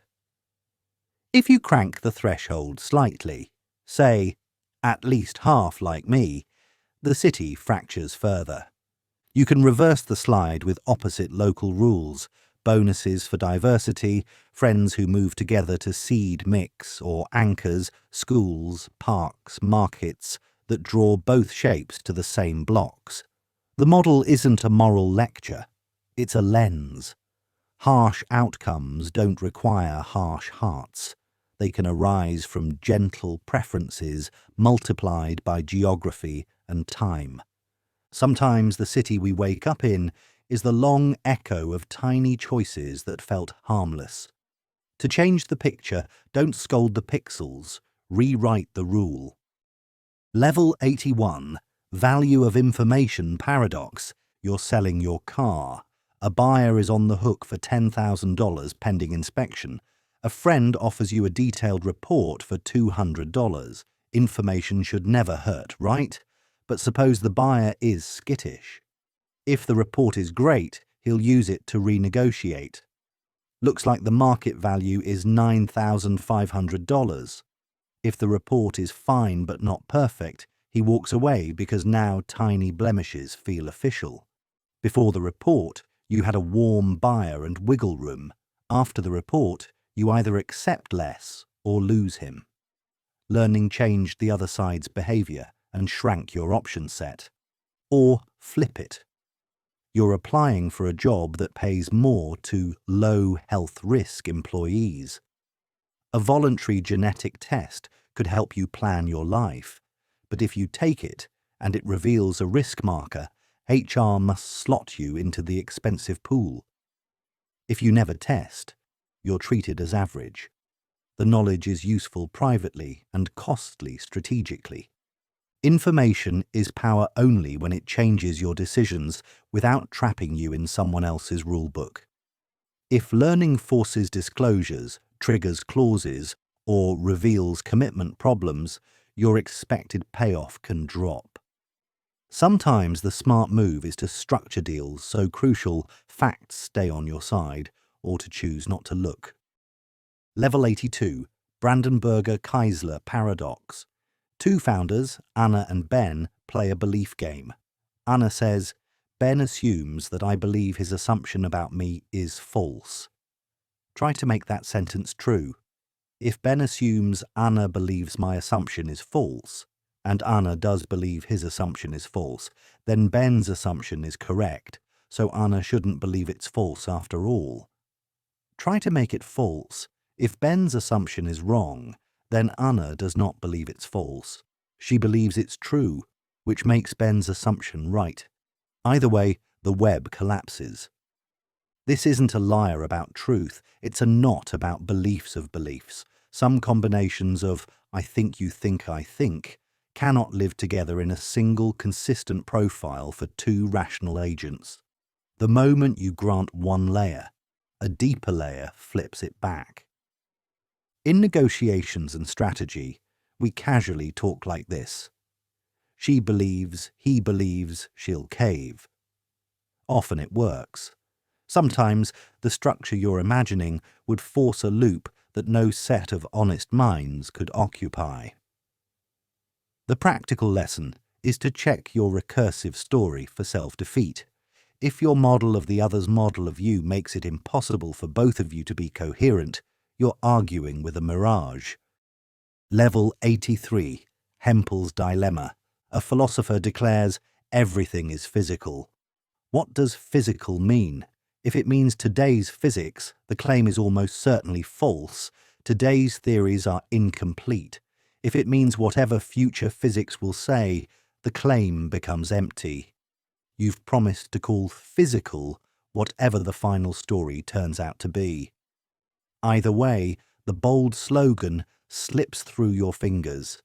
You can feel why the slogan is attractive. Science keeps explaining more with fewer kinds of stuff. Light and electricity unify. Heat becomes motion of particles. Life's chemistry obeys the same table as stars. But the dilemma asks for clarity. Are you betting on a particular toolbox, fields, particles, space-time, or are you simply committing to some toolbox that hasn't been written yet? The first is risky. The second is safe, but vague. One move is to define physical functionally, whatever interacts in the ways our best mature science describes. Another is to hold the slogan loosely and focus on the research program. Keep looking for bridges from mind to matter, value to cause, meaning to mechanism. If your creed needs a moving target to stay true, maybe the creed isn't doing the work, you are. The content lies in the details, not the sticker. Level 84, Moral Luck. Two friends drive home after a party, each just over the limit. Same road, same speed, same mistake. A child darts into the street. One driver's car misses by inches. The other strikes the child. The law, the headlines, and even the driver's own guilt fall worlds apart, though their choices were indistinguishable until fate intervened. How much of blame should hang on luck? We say responsibility tracks control. You controlled the drinking and the driving. You did not control the child's sprint. Yet our judgments swell or shrink with outcomes. A surgeon who chooses a reasonable risk and loses a patient feels different to the same surgeon when the same choice succeeds. The world judges by what happened. We want to judge by what was chosen. Different responses pull in opposite directions. One says we should steel ourselves, blame and praise only for the quality of decision under uncertainty, never for the coin flip that followed. Another says outcomes matter because they reveal how much harm or good entered the world through you, even when chance helped. A third notes we are humans, not algorithms. Guilt and gratitude are part of how we care. Your character is on trial, and so is your luck. Level 85, Foreseeable Surprise. You promise yourself a surprise dawn run. No alarm, no plan, just wake up and go when it feels right. The only way it will happen, you think, is if it catches you off guard. The night before, you set out shoes and a bottle. Now morning comes. You're awake, aware you intended to surprise yourself, and the magic evaporates. The plan's value depended on you not foreseeing it. The moment you foresee it, the reason to do it shrinks. This shows up in policy. A tax authority wants random audits to deter evasion. If audits are perfectly predictable, first Monday of the month, cheaters work around them. If the agency plans to maximize surprise and taxpayers know this, they can eliminate dates as they pass. Not Monday, not Tuesday. Soon it must be Friday. The very reasoning that makes the surprise effective also helps dissolve it. One fix is to change levels. You can't plan which moment will surprise you, but you can adopt a policy that forces actions irrespective of foreknowledge. Schedule 5 dawn runs chosen by a lottery you commit to obey. Draw audit days from a sealed seed. When surprise is valuable, either silo the chooser from the knower or bind the doer to act even when the moment isn't magic. Level 86. Death in Damascus. An oracle whispers, "Death will meet you tomorrow where you go." You can stay in Damascus or ride hard for Aleppo. If you stay, you think, the oracle predicts Damascus, ride. If you ride, you think, the oracle predicted Aleppo, stay. Whichever plan you form, the prediction seems to get there first. If the oracle is reliable, trying to dodge fate just helps fate aim. Two decision voices argue. One says, act on the forecast. If the oracle expects you in Damascus, go to Aleppo. The other says, act on the cause. Your choice doesn't alter the oracle's past forecast. It alters only where you'll be. If death perfectly tracks you, moving changes nothing. If death tracks the oracle, your movement may even help. Either way, the loop refuses to settle. One escape is to pick a mixed strategy. Toss a coin that neither you nor the oracle could predict.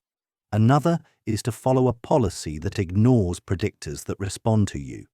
Choose based on reasons your future self would endorse, not on chasing a moving target.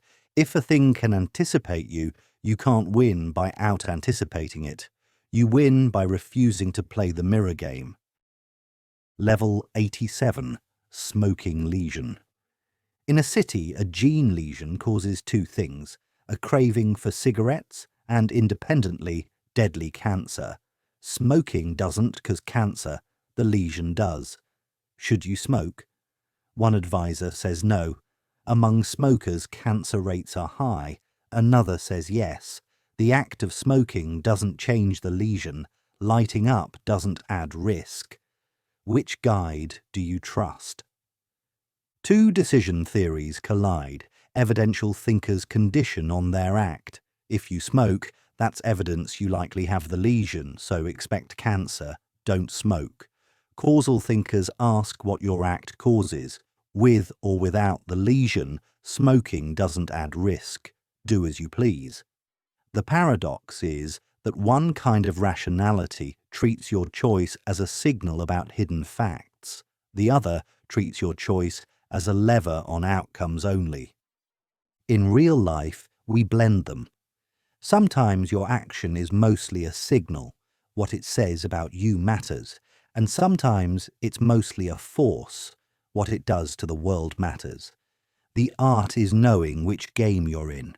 If your act changes others' behavior or reveals your type to predictors, evidential logic bites. If not, causality reigns. Choose like a lever when you have levers. Choose like a signal when everyone is watching. Level 88. Bayesian blackmail. A shrewd rival emails, "I've run an accurate model of you. If I predict you'll refuse to pay me $10,000, I'll publish a damaging dossier. True, but private. If I predict you'll pay, I'll never send this email. This is the only message you'll receive. You open your inbox and see the demand. Should you pay?" From today's vantage, the dossier's fate is already sealed by the prediction. Paying seems like throwing money at the past. But there's a trap. If people like you pay in this situation, the blackmailer's predictor would have forecast payment and stayed silent. If people like you refuse, the email arrives. Being the type who refuses invites blackmail. Being the type who won't pay makes the world send you more threats. The smart policy is to be the kind of agent who never rewards blackmail, even when it costs. That reputation makes you invisible to predictors who profit only if you fold. Practically, you also reduce attack surface. disclose what you can, document what you can't, and route threats to counsel. If payment is protection money, protection never ends. The only stable equilibrium is to make blackmail unprofitable against people like you. Level 89. Suicide rock pre-commitment. A climber wants to kick a painkiller habit.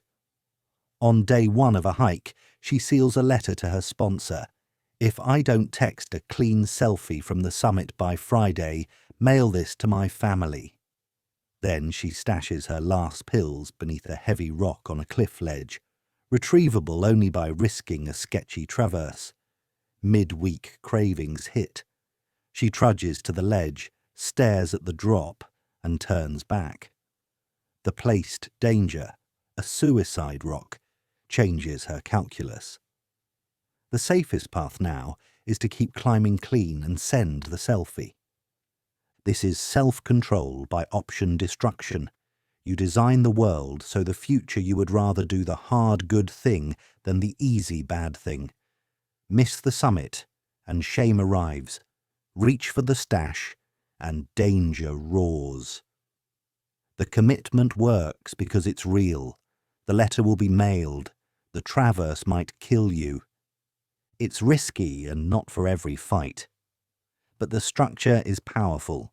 Move the cost of failure forward, where it bites before you fall, and make the better path the less painful one at the time of choice, not just in hindsight. When willpower wobbles, architecture can carry you. Level 90. Averaging paradox. A charity ranks programs by average happiness gained per person helped. Program A raises joy by 10 points for 100 people, average plus 10. Program B raises joy by 6 points for 10,000 people, average plus 6. The board wants a high average, so it funds A and cuts B. The overall joy in the world falls because they optimized a per-person score instead of the total sum. The same trap appears in schools chasing higher average test scores by rejecting borderline students, hospitals boosting survival rates by turning away risky cases, and companies boasting revenue per employee while firing productive staff. Averages are tidy, but they hide scale. When the metric becomes the goal, you can make the number look great while making reality worse. The cure is to watch both levels. Keep averages to prevent waste, but keep totals to prevent cruelty. Layer constraints. Lift the average, but never reduce the total. Or choose the metric that matches your mission. If your mission is lives improved, chase sums. If your mission is fairness per person, guard the average alongside inclusion rules. You get what you measure. Measure only what flatters you, and you'll become exactly that, flattered and failing. Level 91. Twin Earth. Putnam. Imagine a planet just like ours in every visible way. Same weather, same rivers, same people doing the same things. On Earth, when we say water, we mean H2O. On Twin Earth, lakes and taps hold a different clear liquid, call it XYZ, that looks, tastes and behaves like water in daily life. Twin Earthers call it water, teach their kids water, cry water when they're thirsty. Two children, one here, one there, grow up with the same inner feelings, the same pictures in mind, the same words in the same places. Now ask, when both say water, do they mean the same thing? If meaning lives only in the head, yes, their inner movies match. If meaning also hangs on what the word is tied to out in the world, then no, our water hooks onto H2O, theirs hooks onto XYZ. Same brain state, different substance, different reference. Push the button further.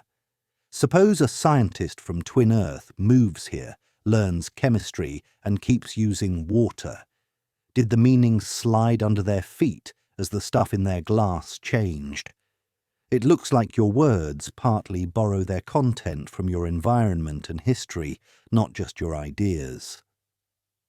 Language reaches farther than the skull. Level 92. Hooded man puzzle. A witness saw a robber wearing a hood. Later, police arrest Alex. You recognize Alex at the station and say, "I know Alex." The officer asks, "Do you know the robber?" You answer honestly, "No."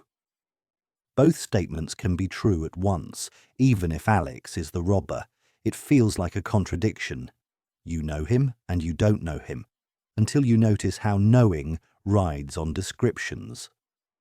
Alex in your mouth means the familiar neighbour who borrows your ladder.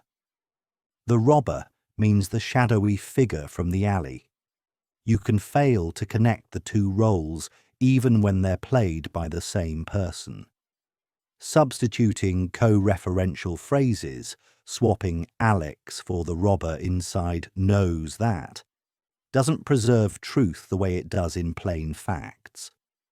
Minds store people under guises, not just under fingerprints. This matters in courtrooms, relationships, and history books. We treat belief and knowledge as if you can replace equals with equals anywhere you like. But inside attitudes, think, know, hope, fear, the label matters because it carries a story. One person can be simultaneously known and unknown, depending on which story you're using.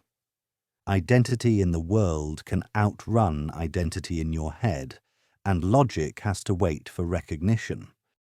Level 93. Menno's Paradox of Inquiry. A student asks, "How can I search for knowledge? If I already know it, why search? If I don't, how will I recognize it when I find it?"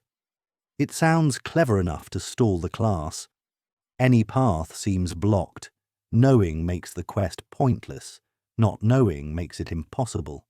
The trap is mistaking knowing exactly for knowing enough to aim. In real learning, you begin with partial grasp, rough targets, hunches, prototypes. You don't know the answer, but you recognize a better question, a sharper test, a cleaner fit. Each pass refines the picture, so the next step is less blind. A chef tastes and adjusts. A detective rules out suspects. A child says dog too widely and then narrows. Inquiry lives in this gradient between ignorance and certainty. Socrates' reply was to recollect, to draw out structure already in the mind. Modernly, we'd say you scaffold, use examples, contrasts, and feedback to grow a concept that can check itself. What you recognize at first is alignment with a pattern in progress, not the final form. You don't need full sight to walk toward the light. You need a compass you trust enough to start and a willingness to change the compass as the terrain talks back. Level 94. Hedgehog's Dilemma. On a freezing night, two hedgehogs huddle for warmth. Too close and their quills injure, too far and they shiver. They inch in, flinch out, try again, finding a distance that is never quite perfect. It's a simple picture of a human problem. Intimacy helps and hurts. The very closeness that comforts also exposes your soft parts, your secrets, your needs. People move toward each other until the pricks appear, then back away until the cold returns. You can feel the rhythms, early romance, family holidays, long projects, creative teams. Openness lets heat flow, honesty, shared effort, mutual rescue. Openness also gives leverage to flaws, irritation, misunderstanding, habits that jab. So we craft rules, time alone, safe words, quiet hours, clear check-ins, humour that deflates spikes. The goal isn't to live quill-free, It's to design together the distance that lets warmth travel more than pain. There's no final resting place. Life shifts the gap. Stress grows quills. Trust softens them. The paradox is that we need the very thing that can wound us, and the wounds tempt withdrawal that deepens the cold. We get good at living between, close enough to matter, far enough to survive, close again when the weather changes. Level 95. Exploding offers. Ultimatum variant. A boss messages, "Take this job at $60,000. The offer explodes at 5 p.m. No renegotiation later." You think you could get $70,000 if you had a day to compare. The deadline turns a reasonable counter into a risk. Push back and end with nothing. Accept now and lock a worse deal. The pressure makes no feel irrational and yes feel resentful. Why does the trick work? Because the deadline creates a loss you'll bear alone. The issuer cancels the future you would have chosen, forcing you to choose between a sure small loss, accepting less, and a possible large loss, ending with zero. In the classic ultimatum game, people reject unfair splits to punish the sender, even at personal cost. Exploding offers push the opposite nerve, fear, not fairness. You can resist with pre-commitment or transparency. Announce in advance your own policy. I don't accept exploding offers, or I always sleep on major decisions, so turning it down doesn't feel like a one-off gamble. Ask for a non-binding letter of intent while you compare.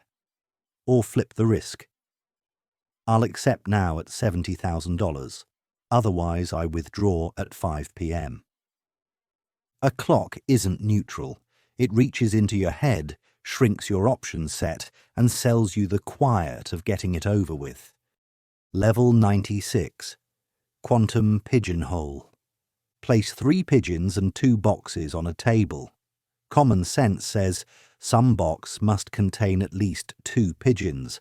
Now imagine a strange lab where checking a pigeon's box can disturb the whole setup. The scientists arrange the experiment so that when they look pairwise, asking in effect, "Are these 2 pigeons in the same box?" every tested pair behaves as if they're in different boxes. Yet there are only 2 boxes and 3 birds. The trick isn't that birds vanished. It's that the question, same box, isn't a passive peak. It's an action that changes what the system is ready to show. When you ask the pairs one way, the setup steers you to answers that avoid togetherness for each pair you probe, even though globally you still have 3 objects and 2 places. You never get to see all pairwise facts at once without reshaping the scene. The mind bend is realizing that some obvious counting arguments assume we can check every relation simultaneously without side effects.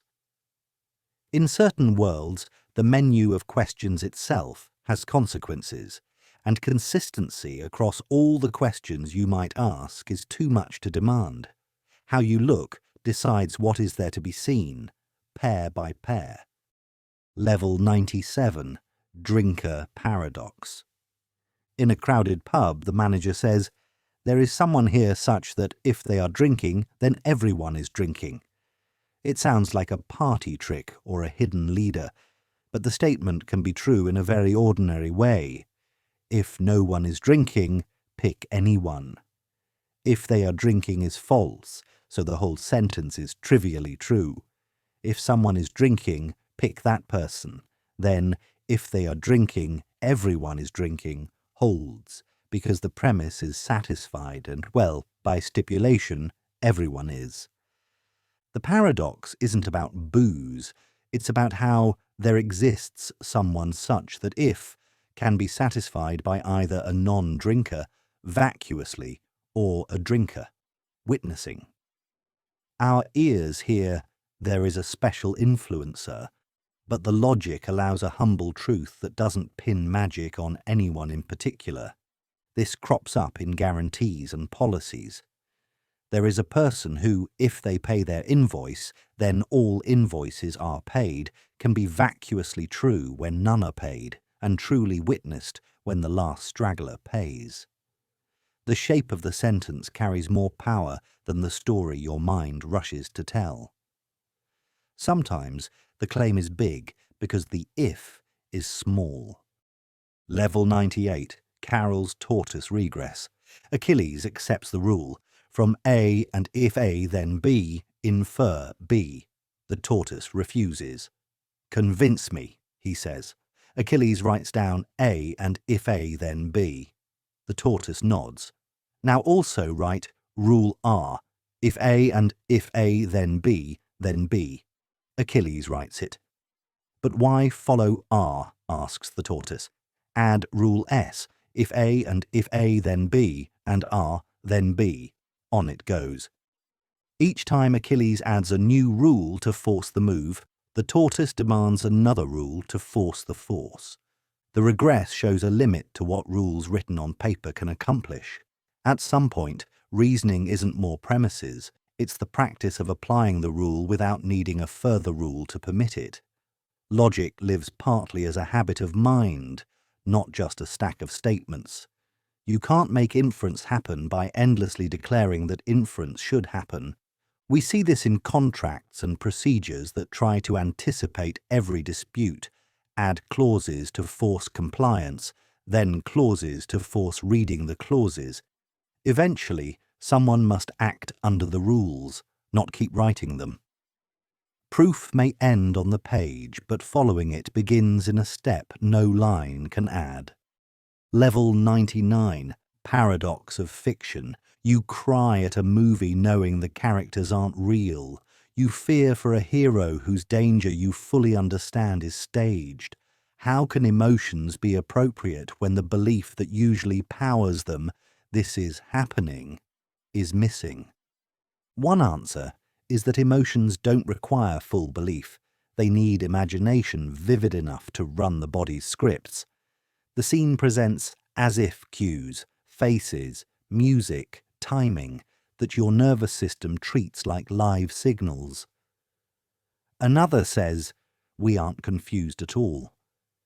We make believe the world of the story and feel genuine feelings inside that play frame.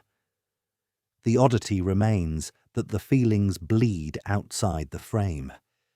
You leave the theatre wrung out, eyes salty. The paradox pushes on a neat picture of emotion, as always belief-driven. We grieve hypothetical futures, panic at what-ifs, and wake furious from dreams. Fiction turns the dial with consent. We lend the story our senses, then collect real feelings in return. There's no scam, there's a pact. Art borrows the channels evolution built for real life and uses them to send signals we choose to receive. You can know it's pretend and still be moved because as if is enough to play your heart like an instrument. Level 100. Problem of the criterion. You want to sort true beliefs from false ones. You need a criterion, a test that says what counts as knowledge, but to design the test, you need some known truths to calibrate it. Which come first, the truths or the test? If you start with sample truths, a skeptic asks how you knew those before the test existed. If you start with a test, a skeptic asks how you trusted the test before any truths confirmed it. Three roads appear. Particularism. Start with a handful of things you're sure of. I have hands. 2 + 2 = 4. And build a criterion that fits them. Methodism. Start with a method, say science or scripture, and accept what it delivers. Skepticism. Doubt both starts and accept only very little. Each path pays a price. Potential circularity, potential narrowness, or paralyzing caution. In practice, we loop. Methods earn trust by delivering truths we can check. Truths earn trust by fitting methods that keep working. The circle isn't vicious if it tightens with feedback, failing fast when wrong and locking in when right. You don't escape the problem.